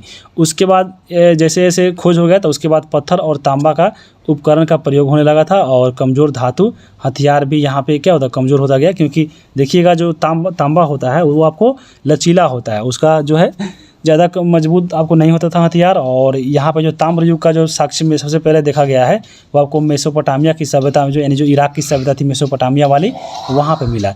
उसी प्रकार हम बात करें कांस्य युग की, तो आपको मालूम होगा जो कांस्य से बनता है वह तांबा और टीन से मिल के बनता है। तो आपको ये भी पूछ सकता है कि तांबा और टीन से क्या मिलता है, तो कांस्य से मिलता है, जिसको कांस्य युगीन सभ्यता पढ़े होंगे आप कहाँ पे, तो सिंधु घाटी सभ्यता में। और यहाँ पे देखिए तांबा से ये जो था इसका हथियार वह मजबूत होता था, क्योंकि तांबा लचीला होता है और जो कांस्य होता है यहाँ पे थोड़ा मजबूत होता है। और यहाँ पे जब कांस्य युगीन पढ़िएगा तो कांस्य युग के बारे में सिंधु घाटी सभ्यता जानी जाती है। लौह युग की बात करें तो यहाँ पे देखिए लौह युग, यह आपको सबसे मजबूत इसके हथियार बनते थे। और लौह युग के बारे में पढ़ना पड़ता है वैदिक काल में। जब वैदिक काल में पढ़िएगा उत्तर वैदिक काल, तो वहाँ पे आपको ये पढ़ने को मिलेगा लौह युग के बारे में। तो हम लोग वहाँ भी इसको कवर करेंगे। अब हम बात करेंगे, आपके बुक में दिया गया था कि धातु के आविष्कार होने से कृषि कार्य में विकसित हुए और नए नए शहरों की जो स्थापना हुई। तो नए नए शहर कौन बने थे, तो देखिएगा सिंध में बना था कोटदीजी और अमीरी, उत्तरी पंजाब में बना सरायखेला और जलीलपुर, और राजस्थान में बना था कालीबंगा। तो आपको ये बुक में दिया गया था, तो इसको याद रखिएगा। और आपके बुक में देखिए पढ़ना था मानव संस्कृति के बारे में कि मानव संस्कृति जो मानव सभ्यता जो बनती है उसके लिए क्या मापदंड होना चाहिए, यानी किस आधार पे हम कहेंगे कि हाँ यहाँ पे जो संस्कृति है वो मानव संस्कृति है। तो उसके लिए जो दिया गया था आपके बुक में मापदंड यह दिया गया था कि जो क्षेत्र शहर में तब्दील हो रहा हो, लेखन कला और कला जो है वहाँ पे विकसित हो गई हो, व्यापार कारीगरी विज्ञान का जो विकास हो वह हो चुका है, वहीं आपको मानव संस्कृति कहलाता है। और मानव संस्कृति के तहत ये आपका चीज़ें पूरी होना चाहिए। और उसी जो कैटेगरी को पूरा क्राइटेरिया को जो पूरा किया वो आपको कौन कौन था, तो चलिए उसको देखते हैं। यहाँ पे देखिए पहला आपका है हड़प्पा सभ्यता, क्योंकि भारत में हड़प्पा सभ्यता हुआ था। और ये सब ऊपर देखें हम लोग मापदंड, तो क्योंकि यह चीज़ पूरा कर ली थी इसको यहाँ पे बोला गया आपको ये कि ये आपको जो हड़प्पा है वह हड़प्पा सभ्यता कहलाएगी। उसी प्रकार इराक में मेसोपोटामिया सभ्यता हुई, मिस्र में मिस्र की सभ्यता हुई, और चीन में जो है यहाँ पे सांग सभ्यता जो है विकसित हुआ था। उसके बाद देखिए भारत वाला पढ़ना है, तो भारत में दो पढ़ना है, एक आपका पढ़ना है सिंधु घाटी सभ्यता और दूसरा है वैदिक सभ्यता। तो आपको सिंधु घाटी सभ्यता को चलिए हम लोग कवर करते हैं, यानी आपको सिंधु घाटी सभ्यता इसी के बुक में पढ़ना था। और चलिए इसको देखते हैं, आपके बुक में भी जो पॉइंट दिया गया था उसको भी कवर करेंगे और साथ में जो एक्स्ट्रा फैक्ट दिया गया था उसको भी हम लोग यहाँ पे कवर करेंगे। तो सबसे पहले सिंधु घाटी सभ्यता की बात करें तो इसका नामकरण की बात करते हैं। इसको अन्य नामों से जाने जाते हैं, जैसे सिंधु घाटी सभ्यता को ही बोला जाता है हड़प्पा सभ्यता। और हड़प्पा सभ्यता इसको क्यों कहा जाता है, क्योंकि जब सिंधु घाटी सभ्यता की खुदाई हो रही थी तो सबसे पहला जो स्थल खोजा गया था वह खो गया था हड़प्पा। तो यहाँ पे इसलिए इसको हड़प्पा सभ्यता भी बोला जाता है, क्योंकि यह सबसे पहली बार खोजा गया स्थल था। उसके बाद देखिए इसको बोला जाता है कांस्य युगीन सभ्यता, क्योंकि यहाँ पे सिंधुवासी के जो लोग थे वह पहली बार तांबा और टीन को मिलकर कांस्य धातु बनाया था, इसलिए इसको कांस्य युगीन सभ्यता बोलते हैं। उसी प्रकार बोलते हैं इसको सिंधु घाटी सभ्यता। तो सिंधु घाटी सभ्यता क्यों बोलते हैं, क्योंकि सिंधु घाटी सभ्यता की जब खुदाई हो रही थी तो यहाँ पे सिंधु नदी के किनारे जो है सबसे ज़्यादा जगह स्थान मिल रहे थे। तो यहाँ पे इसलिए बोला गया कि यह सिंधु घाटी सभ्यता के नाम से भी जानी जाती है। और इसको प्रथम नगरीय सभ्यता भी बोलते हैं, क्योंकि भारतीय उपमहाद्वीप में प्रथम जो नगरीय सभ्यता थी यहीं पे देखने को मिली थी। तो यहाँ पे आप देख लिए। अब भारत में जो ये आपको पढ़ रहे हैं सिंधु घाटी सभ्यता, यानी आपको जो हड़प्पा सभ्यता है वह विश्व की तीसरी और सर्वाधिक जो है विकसित सभ्यता है। और इससे पहले अगर हम बात करें तो पहले नंबर पर आता है मेसोपोटामिया की सभ्यता, जो आपको पड़ता है इसको ही बोला जाता है सुमेरियन सभ्यता। और यहाँ पे इसको दजला और फरात नदी के बीच में है। जबकि दूसरा जो है सभ्यता जो भारत में वो आपको दूसरे नंबर पे जो है आपका दूसरा नंबर पे है मिस्र की सभ्यता, जिसको नील नदी के किनारे खोजा गया था। और आपका जो हमारे देश में हड़प्पा सभ्यता वह 3 नंबर पे आता है। तो यहाँ पे ये चीज़ें याद रखिएगा। अब हम बात करेंगे काल के बारे में, यानी आपका जो हड़प्पा काल था उसका समय क्या था। तो आपको कार्बन डेटिंग के अनुसार बताया जाता है कि इस 2500 से लेकर 1700 BC है। और जो जॉन मार्शल थे इनका कहना था कि 3250 से 2750 है। तो आपको ज़्यादा जो माना जाता है वो कार्बन डेटिंग वाला ही माना जाता है। और जॉन जो मार्शल थे वो सर्वप्रथम इस सभ्यता को सिंधु घाटी सभ्यता कहा था। तो ये भी पूछ सकता है कि सबसे पहले सिंधु घाटी सभ्यता को सिंधु घाटी सभ्यता कहकर किसने पुकारा, तो वे थे जॉन मार्शल। तो यहाँ पे जॉन मार्शल याद रखिएगा। ये जो सिंधु घाटी सभ्यता का आप देख रहे हैं खोज हुआ था, तो सिंधु घाटी सभ्यता का जो खोज किया था वो आपको भारत में एक विभाग होता है और विभाग के जो कर्मचारी होते हैं उन्हीं के द्वारा खोजा जाता है। तो भारत में अभी भी है भारतीय पुरातत्व सर्वेक्षण विभाग, इसी का काम होता है भारत में जितने भी प्रागैतिहासिक स्थल है उसके खोजने का कार्य होता है।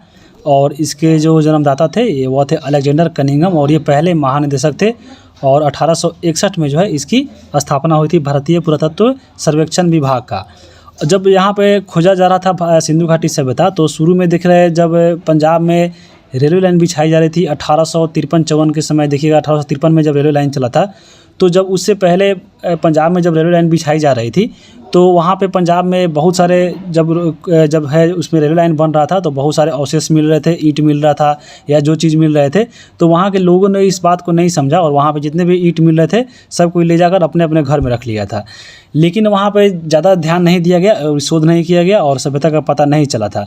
जैसे अगर हम बात करें सबसे पहले चार्ल्स मैसन ने खोया था पहली बार 1826 में, लेकिन इन्होंने भी ध्यान नहीं दिया। जब रेलवे लाइन बिछाया जा रहा था पंजाब के साइड में बटन बंधु और अलेक्जेंडर कनिंघम के द्वारा, तो यहाँ पे 1856 में भी कुछ चीज़ें प्राप्त हुई थी, लेकिन इसको शोध नहीं किया गया और सभ्यता का पता नहीं चल पाया था सिंधु घाटी सभ्यता का। लेकिन जब 1921 में यहाँ पे जब जॉन मार्शल जो है भारतीय पुरातत्व विभाग के सर्वेक्षण के जो है यहाँ पे निर्देशन बने, तो इन्हीं के निर्देशन में ही हड़प्पा की खोज की गई थी। और फिर उसके अगले साल यानी 1922 में राखल दास बनर्जी के नेतृत्व में मोहनजोदड़ो की खुदाई हुई थी। तो यहाँ से पूछ लेता है कि आपको दयाराम सहनी ने जो है हड़प्पा की खोज की और मोहनजोदड़ो ने, आपको याद रखिएगा कि आपको मोहनजोदड़ो की खोज किसने की, तो राखल दास बनर्जी ने की थी। 1921 और 1922 वाला डेट भी यहाँ पे याद रखिएगा। अब हम बात करेंगे यहाँ पे इसका विस्तार का। तो यहाँ पे देखिए जब हड़प्पा सभ्यता के विस्तार देखिएगा तो आपको भारत के जम्मू कश्मीर में, हरियाणा, पंजाब, उत्तर प्रदेश, महाराष्ट्र, राजस्थान, गुजरात में आपको भारत में इसका विस्तार मिलेगा। और पाकिस्तान की बात करें तो पाकिस्तान में भी मिलेगा, जैसे पंजाब, सिंध और बलूचिस्तान हो गए। अफगानिस्तान की बात करें तो अफगानिस्तान के 2 जगहों पर मुंडी आक और सुरती गोई जो जगह है यहाँ पे सिंधु घाटी सभ्यता का विस्तार मिलता है। यानी टोटल अगर हम बात करें सिंधु घाटी सभ्यता का तो टोटल 3 देशों में जो है सिंधु घाटी सभ्यता का विस्तार मिलता है, भारत, पाकिस्तान और अफगानिस्तान। और ये तीनों जगह मिलकर 13 लाख वर्ग किलोमीटर क्षेत्र में जो है सिंधु घाटी सभ्यता फैला हुआ है, जैसे यहाँ पे आप मैप में भी देख सकते हैं। आपको यहाँ मैप दिख रहा होगा। और इधर हम बात करें, देखिए आपको सबसे जो ऊपरी भाग है ये आपको पड़ता है चिनाब नदी के पास कौन सा, तो आपको मांडा, यहाँ पे सबसे इसका उत्तरी भाग है। सबसे दक्षिणी भाग पड़ता है इसका महाराष्ट्र में दैमाबाद में। और सबसे इसका पूर्वी भाग पड़ता है हिंडन नदी के पास आलमगीर में। और इसका पश्चिमी भाग पड़ता है कहाँ पे, तो ये दासक नदी के किनारे पड़ता है कहाँ पे, तो ये आपको बलूचिस्तान में। तो ये आपका इसका चौहद्दी कह सकते हैं। जैसे आपको देख लीजिए पूर्व से पश्चिम की लंबाई 1600 किलोमीटर है और ये 1400 उत्तर से दक्षिण है। तो ये आपको जो देख रहे हैं फिगर, ये आपको सिंधु घाटी सभ्यता का चौहद्दी हो गया। और सिंधु घाटी सभ्यता में जैसे आप देख सकते हैं यहाँ पे आपका फिगर दिख रहा होगा। और यहाँ पे देखिएगा आपको ये वाला जो देखिएगा हिस्सा, ये आपको गुजरात वाला हिस्सा आपको लग रहा होगा भारत का। और ये आपका इधर पाकिस्तान हो जाता है और इधर भारत हो जाता है। तो ये सब जो हिस्सा था आपके पड़ता है सिंधु घाटी सभ्यता। और जब इसका देखिएगा आकृति, तो सिंधु घाटी सभ्यता का जो आकृति है वह तिरुकोनामा, जैसे त्रिकोणाकार जो माना जाता है। जैसे देखिए यहाँ पे चला गया और यहाँ पे इसको लाइए, ऐसे ऐसे और ऐसे, तो यहाँ पे ये त्रिकोणाकार पूछा जाता है कि सिंधु घाटी सभ्यता का आकार कैसा है, तो आपको त्रिकोण आकार का है। और सर्वाधिक स्थल प्राप्त कहाँ से हुए हैं, तो वह हुआ है भारत में गुजरात से। जैसे आप गुजरात देखिएगा, यानी ये वाला जो हिस्सा है आपका गुजरात में ये सब देखिए बहुत सारा इतना वाला जो जगह है वो आपको मिलता है कहाँ पे, सबसे ज़्यादा चीज़ें मिलती है आपको हड़प्पा सभ्यता का स्थल कहाँ से, तो गुजरात से मिलता है। जैसे लोथल हो गया, धौलावीरा गुजरात में पड़ता है, रंगपुर गुजरात में पड़ता है, रोजदी पड़ता है, सुतकांगेडोर पड़ता है। तो ये सब चीज़ें पड़ता है कहाँ पे, तो गुजरात में, इसलिए यहाँ पे याद रखिएगा। और सबसे बड़ा स्थल की बात करें तो सबसे बड़ा सिंधु घाटी का जो सभ्यता है वह आपका मोहनजोदड़ो है। और भारत में सबसे बड़ा स्थल कौन है, तो भारत में याद रखिएगा हरियाणा राखीगढ़ी पड़ता है। और पूरे अगर हम बात करें हड़प्पा में तो वो पड़ता है मोहनजोदड़ो पाकिस्तान में, और भारत में राखीगढ़ी हरियाणा का नाम याद रखिएगा। आपके बुक में दिया गया था एक चीज़, दुर्ग और निचला नगर। तो दुर्ग की बात करें तो सिंधु घाटी सभ्यता में जो दुर्ग था वह आपको ऊंची जगह पर बसा होता था। और यहाँ पे एक ऊंची जगह पर एक छोटी जो है जगह कुटिया टाइप में बना दिया जाता था और वहाँ पे जो धनी लोग वह रहते थे। लेकिन जो निचला इलाका था, निचले इलाका में देखिएगा क्या था, तो निचला इलाका में जो है आपको निचले हिस्से में होती थी और वहाँ पे साधारण लोग रहते थे। तो यहाँ से ये भी पॉइंट आपके बुक में दिया गया था, तो याद रखिएगा। अब सिंधु घाटी सभ्यता में देखिए धार्मिक स्थिति के बारे में दिया गया था। वहाँ पे देखिए आपको जब बुक पढ़िएगा तो आपको बहुत सारा चीज़ देखने को नहीं मिलेगा जो यहाँ पे हम कवर कर रहे हैं। लेकिन अगर इसको आप देखना चाहिए, क्योंकि अगर आप लेवल आपका बढ़ाता है एग्जाम में, क्योंकि कंपटीशन बढ़ गया है, तो आपको पूरा देख के जाइएगा। पता नहीं कहाँ से पूछते क्वेश्चन, आपका लेवल पता है, पहले ही बोल दिया है इसका जो लेवल रहेगा आपको ऊपर तक रहेगा।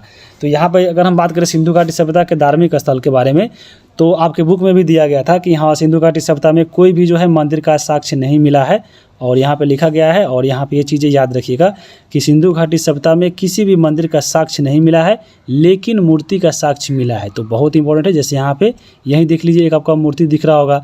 और हड़प्पा सभ्यता के जो लोग थे वह बहुत देववादी थे, यानी बहुत सारे देवताओं को पूजते थे। जैसे इनका प्रिय देवता की बात करें तो प्रिय देवता इनको शिव को बोलते थे। और इनका जो साक्ष्य मिला है अगर हम बात करें इसमें, तो हड़प्पा के पत्थर पर जो है प्राप्त लिंग और योनि का यहाँ पे बनाया हुआ चित्र मिला है। और इससे पता चलता है कि आपको जो सिंधु घाटी सभ्यता के जो लोग थे वह शिव को पूजते थे। और मोहनजोदड़ो से जब जाइएगा तो मोहनजोदड़ो से प्राप्त आपको पशुपति महादेव नाथ की मुहर भी मिली है। जैसे यहाँ पे देख सकते हैं, यही पशुपति नाथ की मूर्ति है जो मोहनजोदड़ो से मिली है। और आपसे माना जाता है कि ये जो है आपको भगवान शिव की मूर्ति है। इसलिए कहा जाता है कि हड़प्पा सभ्यता के जो लोग थे यहाँ पे बहुत देवताओं को पूजते थे, लेकिन यहाँ पे इनका जो प्रिय देवता था वह था शिव। हड़प्पा सभ्यता की बात करें, देखिए हड़प्पा से आपको एक स्त्री के गर्भ से निकलता हुआ पौधा का फोटो मिला है, जिसे मातृ देवी की प्रतिमा दी गई। तो याद रखिएगा, मातृ देवी की प्रतिमा आपको कहाँ मिली है, तो यह मिली है हड़प्पा से। उसके बाद अगर हम बात करें हड़प्पा सभ्यता के लोगों का, तो संभवतः यह पृथ्वी जो है, जो पृथ्वी देवी है, यह आपको यहाँ जो फोटो दिख रहा होगा, यह आपको पृथ्वी देवी की प्रतिमा है। इसका जो संबंध है पौधे के जन्म देने और वृद्धि से होगा। और हड़प्पा सभ्यता के जो लोग थे पृथ्वी की उर्वरता को जो है, आपको पृथ्वी को उर्वरता की देवी मानते थे। तो यह भी याद रखिएगा और इसकी पूजा करते थे। उसके बाद हम बात करें, हड़प्पा जो वासी थे वह सूर्य की भी पूजा करते थे, क्योंकि स्वास्तिक चिन्ह का जो है आपको मोहनजोदड़ो से यहाँ पे प्राप्त हुआ है। और स्वास्तिक चिन्ह को सूर्य का प्रतीक मानते थे ये लोग।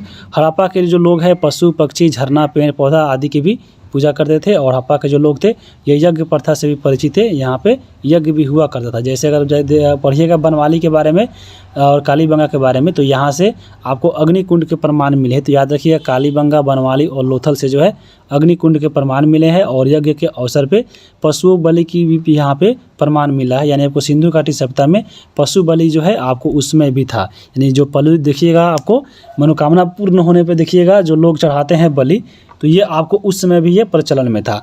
हड़प्पा सभ्यता के जो लोग थे वह भूत प्रेत में भी विश्वास करते थे, यानी बाह्य 8 नंबर से ये आपको परिचित थी। तो यहाँ पे ये धार्मिक चीज़ें हो गई। अब हम बात करेंगे कृषि और पशुपालन का, यानी जो देखेंगे कि हाँ, सिंधु घाटी सभ्यता के लोग जो थे आपको कौन कौन से कृषि और पशुपालन करते थे। जैसे कृषि की बात करें तो ये लोग गेहूँ, जौ, चावल, राई, मटर, तिल, सरसों और बाजरा जो है ये लोग उपजाते थे। आपके एग्जाम में एक चीज़ बहुत देता है कि गन्ना देता है कि क्या गन्ना उपजाया जाता था, तो सिंधु घाटी सभ्यता में जो है गन्ना नहीं उपजाया जाता था। जैसे देखिए यहाँ पे चावल मिला है, उपजाते थे, तो चावल का साक्ष्य मिला है।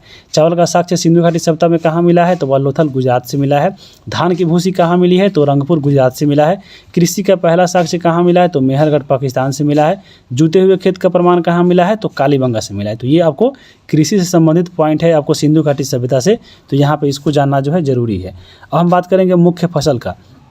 मुख्य जो फसल थी सिंधु घाटी सभ्यता की गेहूं और जौ थी। यहाँ पे देखिए आपके बुक में जो है बहुत चीज़ें इसमें नहीं दिया गया है, लेकिन आपको जानना ज़रूरी है। जब हम लोग बुक में पढ़ रहे थे तो बुक में बहुत सारा चीज़ नहीं मिल रहा था, तो जब बात हुई कि हाँ इसमें ऐड किया जाए बहुत सारे फैक्टों को, तो फैक्ट जब ऐड होने लगा तो आपको इसमें पता नहीं चलता है कि हाँ इसमें कितना ऐड किया जाए और किसको छोड़ा जाए। क्या पता जो छोड़ रहे हैं वही एग्जाम में पूछ लिए, इसलिए जो है यहाँ पे इसको अच्छे से इसको एक्स्ट्रा फैक्ट के साथ कवर कराया जा रहा है, ताकि आपका क्वेश्चन थोड़ा लेवल बढ़ा के पूछे। या आप अगर 12 तक भी तैयारी कर रहे हैं, यानी 12वीं की भी एग्जाम आप दे रहे हैं, आपको यानी 10+2 वाले जब टीचर बन रहे हैं, तो उसके लिए भी यह वीडियो इंपॉर्टेंट होगा, क्योंकि वहाँ पर तो क्वेश्चन का लेवल बहुत अच्छा रहना चाहिए। अगर हम बात करेंगे विश्व में कपास के जो खेती के बारे में, तो विश्व में कपास की सबसे पहले जो साक्ष्य मिलता है वह सिंधु घाटी सभ्यता के बारे में ही कहा जाता है कि सबसे पहले कपास जो है सिंधु वासियों ने ही उगाया था। और सिंधु घाटी सभ्यता के जो लोग थे वह हल से परिचित थे। आपके एग्जाम में बहुत बार पूछता है कि हल से परिचित थे कि नहीं, तो हल से ये लोग परिचित थे, और इसी कारण आपको जूते हुए खेत का प्रमाण ही मिला है सिंधु घाटी सभ्यता से। तो जूते हुए खेत का प्रमाण कहाँ मिला है, तो वह कालीबंगा से मिला है। मिट्टी का बना हुआ जो हल है जो आपको जो खिलौना के रूप में प्राप्त हुआ है, वह आपको बनवाली यानी हरियाणा से प्राप्त हुआ है। और इसीलिए कहा जाता है कि आपको सिंधु घाटी सभ्यता के जो लोग थे आपको हल के बारे में ये लोग जानते थे, और ये खेत जोतने का और खिलौना का भी यहाँ पे प्राप्त हुआ है।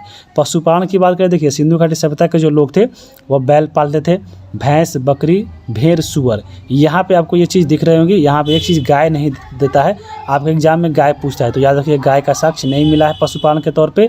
और ये लोग घोड़ा, हाथी से परिचित थे लेकिन पालने का इनका साक्ष्य नहीं मिला, यानी आपको ये लोग परिचित थे घोड़ा से लेकिन ये लोग पालते नहीं थे।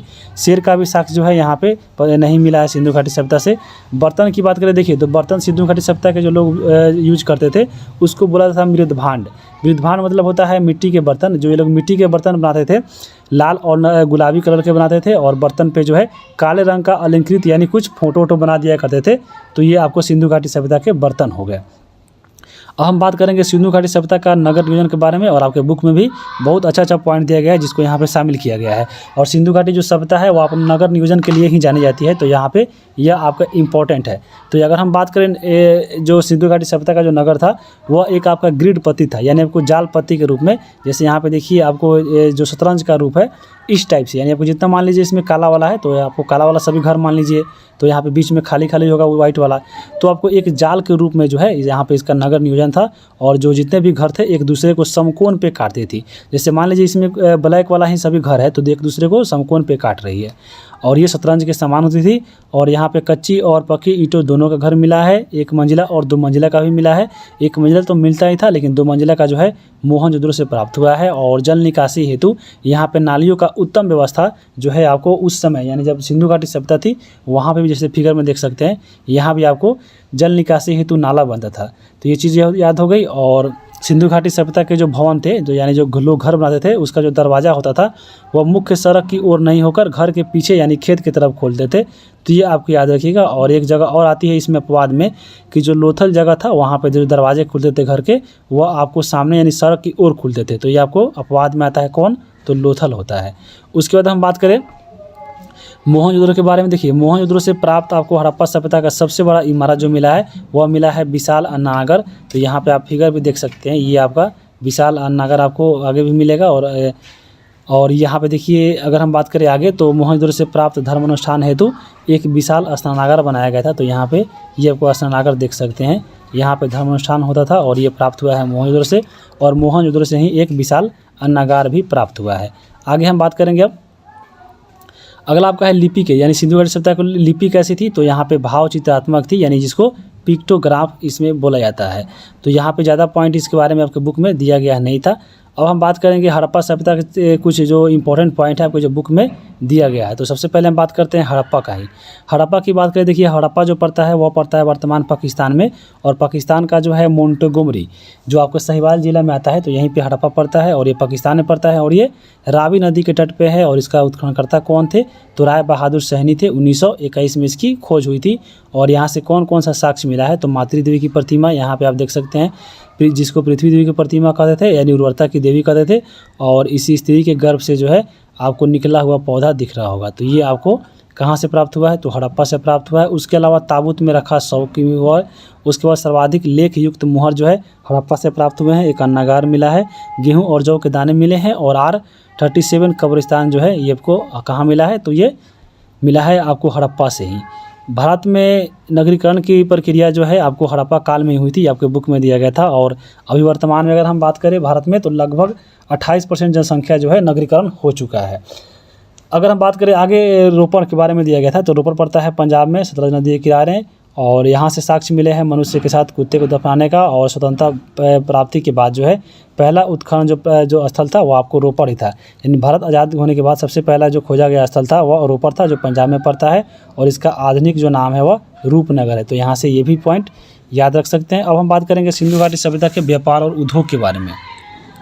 तो यहाँ पे लोग व्यापार उद्योग कैसे करते थे, तो हड़प्पा वासी जो है इनका जो मुख्य व्यवसाय जो है आपको व्यापार था। और हड़प्पा काल में सर्वाधिक जो व्यापार होती थी वह मेसोपोटामिया की सभ्यता से होती थी।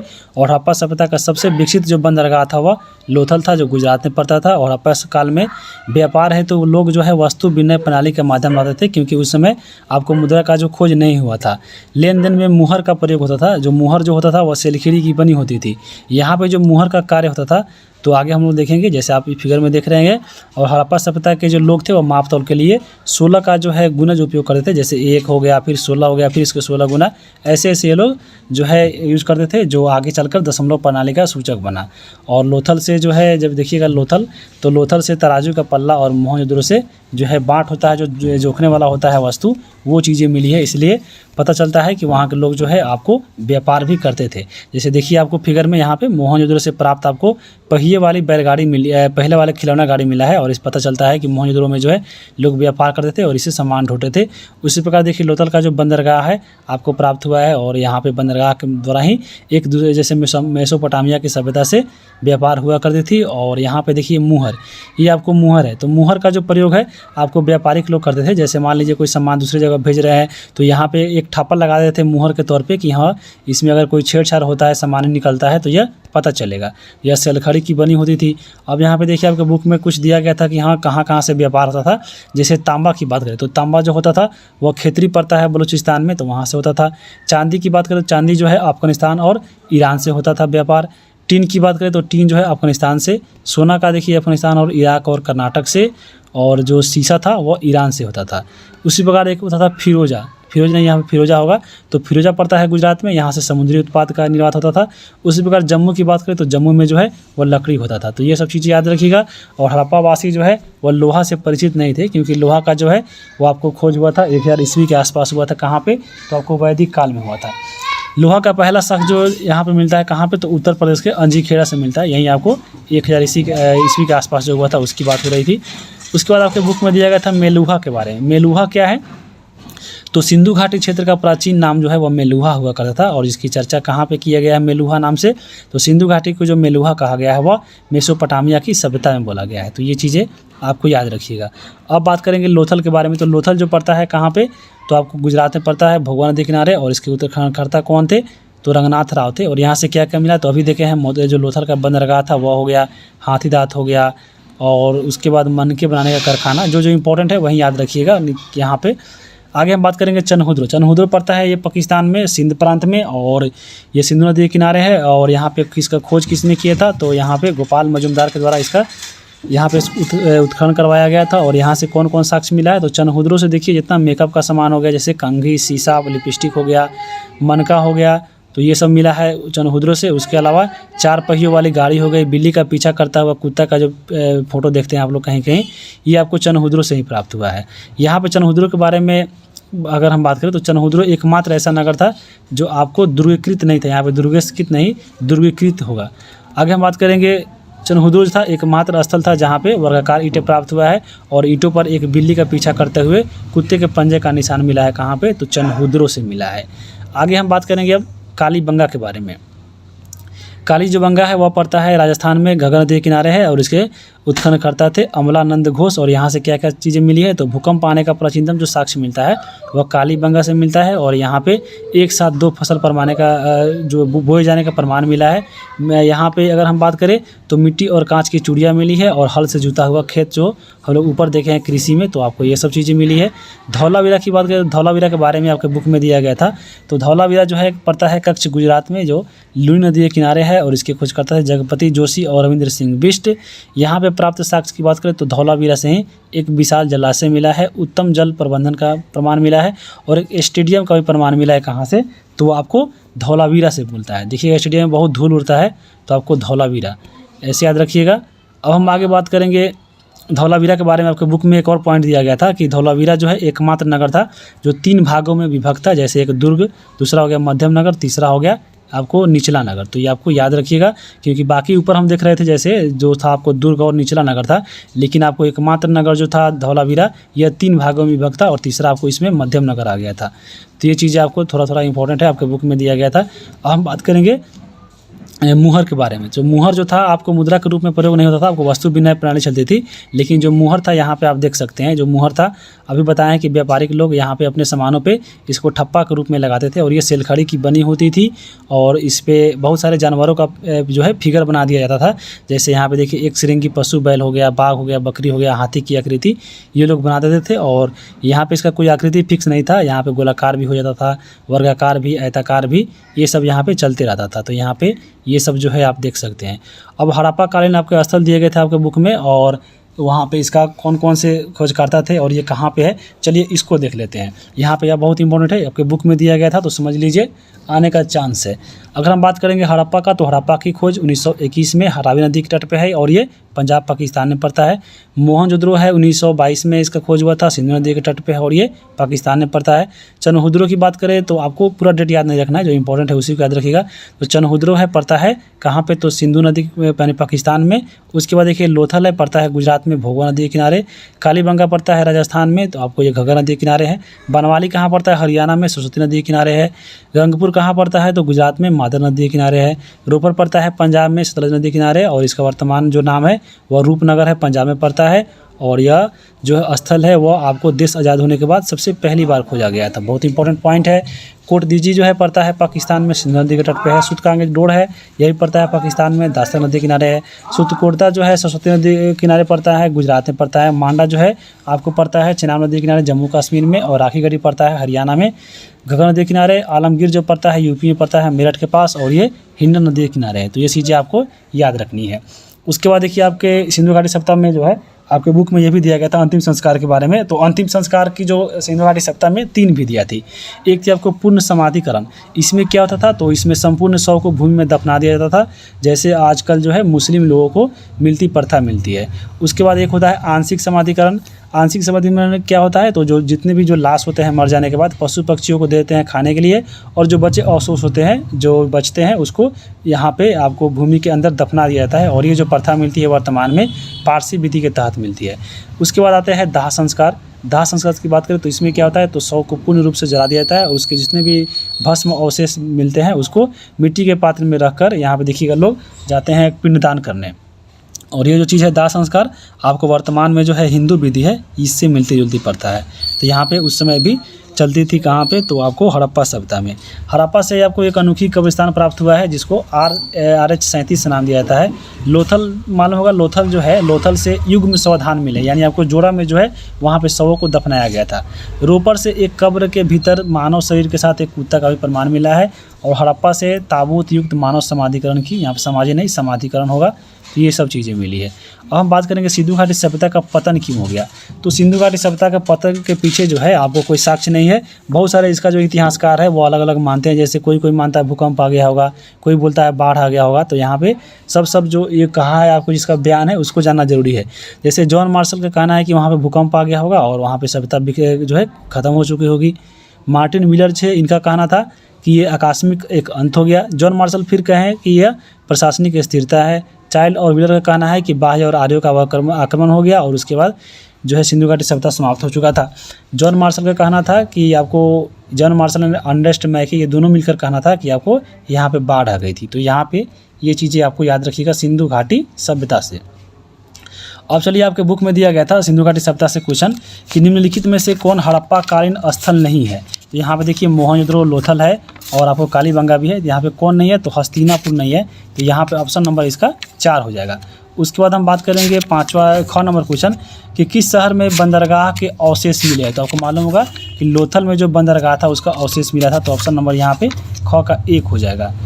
तो ग नंबर यहाँ पे सवाल है कि निम्न में से कौन हड़प्पा सभ्यता का विशेषता जो है यहाँ पे नहीं था। तो जैसे बात करें पहला है शहरी जीवन, तो शहरी व्यवस्था वहाँ पे था ही। उसके बाद है विदेशों के साथ व्यापार, यह बिल्कुल होता था, तो ये भी आपको सही बात है। सुनियोजित नगर निर्माण, तो यह भी हुआ था, तो ये भी हो जाएगा।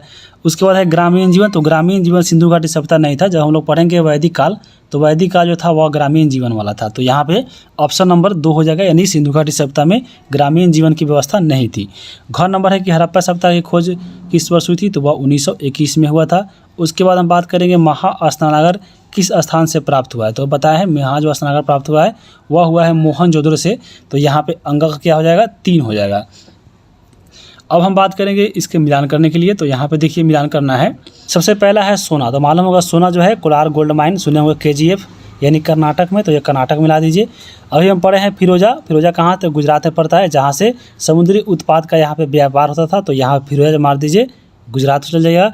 चांदी की बात करें तो चांदी कहाँ से मंगाते थे, तो चांदी जो है आपको ईरान से। तो यहाँ पे ईरान हो गया। और सीपिया का व्यापार गुजरात, तो यहाँ पे सीपिया मध्य एशिया, तो यहाँ पे सीपिया का मिला दीजिए मध्य एशिया से, तो याद रहेगा। सोना गुजरात, सोना कर्नाटक हो गया, फिरोजा गुजरात, चांदी ईरान और सीपिया जो है मध्य एशिया। तो यहाँ से ये हो गया। अब हम बात करेंगे अध्याय 6। अध्याय 6 में था जीवन के विभिन्न आयाम, और इसमें समझ लीजिए कि पूरा आपका वैदिक सभ्यता को पढ़ना है। तो चलिए यहाँ पे हम लोग वैदिक सभ्यता को कवर करते हैं।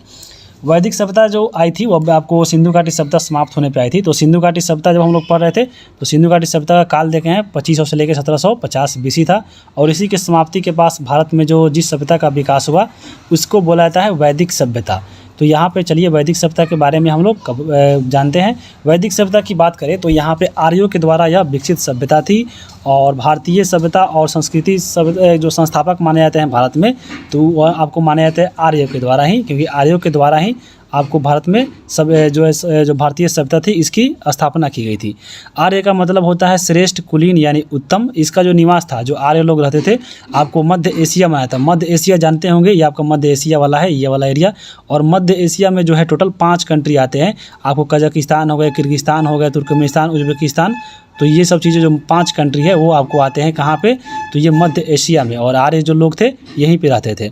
इनका जो मूल निवास को लेकर बहुत सारे इतिहासकार जो है अलग अलग जगहों को मानते हैं। जैसे अगर हम बात करें संपूर्णानंद की, तो संपूर्णानंद का कहना है कि जो आर्य जो लोग थे वह आल्प्स पर्वत के पूर्व हिस्सा यानी जो यूरेशिया के निकट है वहाँ पे रहते थे। मैक्स मिलर का कहना था कि जो आर्य लोग थे वह आपको मध्य एशिया से आए थे। विलियम जोन्स का कहना था कि ये लोग यूरोप में रहने वाले थे। स्वामी दयानंद सरस्वती का कहना था कि जो आर्य लोग थे वह तिब्बत के रहने वाले थे। बाल गंगाधर तिलक कहते थे कि यहाँ पे जो आर्य लोग हैं वह उत्तरी ध्रुव यानी आर्कटिक प्रदेश के रहने वाले थे। तो ये सब चीज़ें आपको याद रखिएगा। अब आर्य की बात करें तो आर्य ने भारत में जब आया, ये लोग आपको जहाँ पे इनका निवास था, यहाँ से जो लोग भारत आए तो आपको वैदिक सभ्यता का विकास किए और वेदों की रचना की, जिसकी जानकारी जो हमें साहित्यिक स्रोत से मिलता है। भारत में आर्यों की जानकारी जो प्राप्त होती है वह ऋग्वेद से प्राप्त होती है। ऋग्वेद में अगर हम बात करें तो आर्य वर्ड जो लिखा गया वह 36 बार इसका चर्चा किया गया है ऋग्वेद में। और आर्य सर्वप्रथम जब भारत आए तो इन्होंने पंजाब, हरियाणा और पाकिस्तान, अफगानिस्तान क्षेत्र में ये लोग बस गए थे। तो ये आपको आर्य हो गए। और आर्य लोग की जो लिपि थी वह, जो आर्य जो लोग थे वह लिपि से परिचित थे, यानी आपको लिपि से परिचित नहीं थे, यानी ये जो आर्य लोग थे वह लिपि से अपरिचित थे, यानी ये लोग लिखना पढ़ना लिखना इन लोगों को मालूम नहीं था। यहाँ पे जो भी ये लोग बात एक दूसरे को बोलते थे ये आपको एक दूसरे से सुनते थे, सुनाते थे, और ये सुनने के बाद ही, क्योंकि यहाँ पे जो लोग थे अपरिचित थे लिपि से, इसलिए ये लोग अपने जो ज्ञान होते थे दूसरे को सुनाते थे। इसलिए यहाँ पे ये जो वैदिक काल में जो साहित्य बना उसको श्रुति साहित्य बोला जाता है, क्योंकि यहाँ का जो साहित्य का जो बाद में निर्माण हुआ था आगे चलकर, वह एक दूसरे की बातों को सुनकर हुआ था। यहाँ पे क्योंकि ये जब देखिएगा आर्य जो लोग थे वो आपको पढ़े लिखे नहीं थे, यानी आपको ये लिपि इनको मालूम नहीं था, तो ये लोग अपने ज्ञान को दूसरे को बताते थे और यही बोल कर जो है दूसरे को बताते रहे, इसलिए इसको श्रुति साहित्य कहा जाता है। और ये चीज़ आपके बुक में भी दिया गया है। तो वैदिक साहित्य के बारे में देख लिए। और वैदिक सभ्यता जो थी आर्यों के द्वारा विकसित किया गया था। और वैदिक जो शब्द बना है आपको वेद से बना है, और वेद का अर्थ होता है ज्ञान। और जो वैदिक सभ्यता थी वो आपको ग्रामीण सभ्यता थी। और यहाँ पर समाज कैसा था, तो पितृ सत्तात्मक था, यानी पितृ प्रधान था, यानी पुरुषों की यहाँ पर प्रधानता ज़्यादा थी। और यहाँ पे इसका व्यवसाय क्या था वैदिक काल में, तो पशुपालन और कृषि इनका मुख्य व्यवसाय था।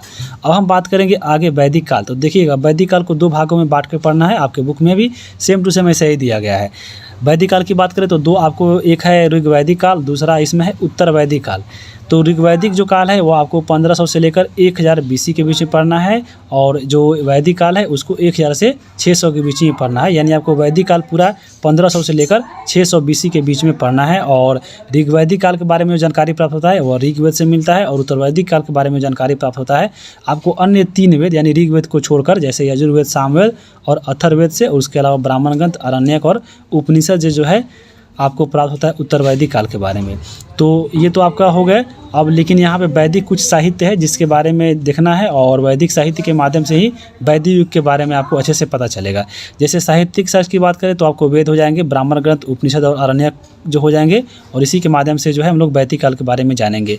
जबकि पुरातात्विक शास्त्र की बात करें तो यहाँ पे अगर हम बात करें तो यहाँ पे 2 अभिलेख मिले हैं।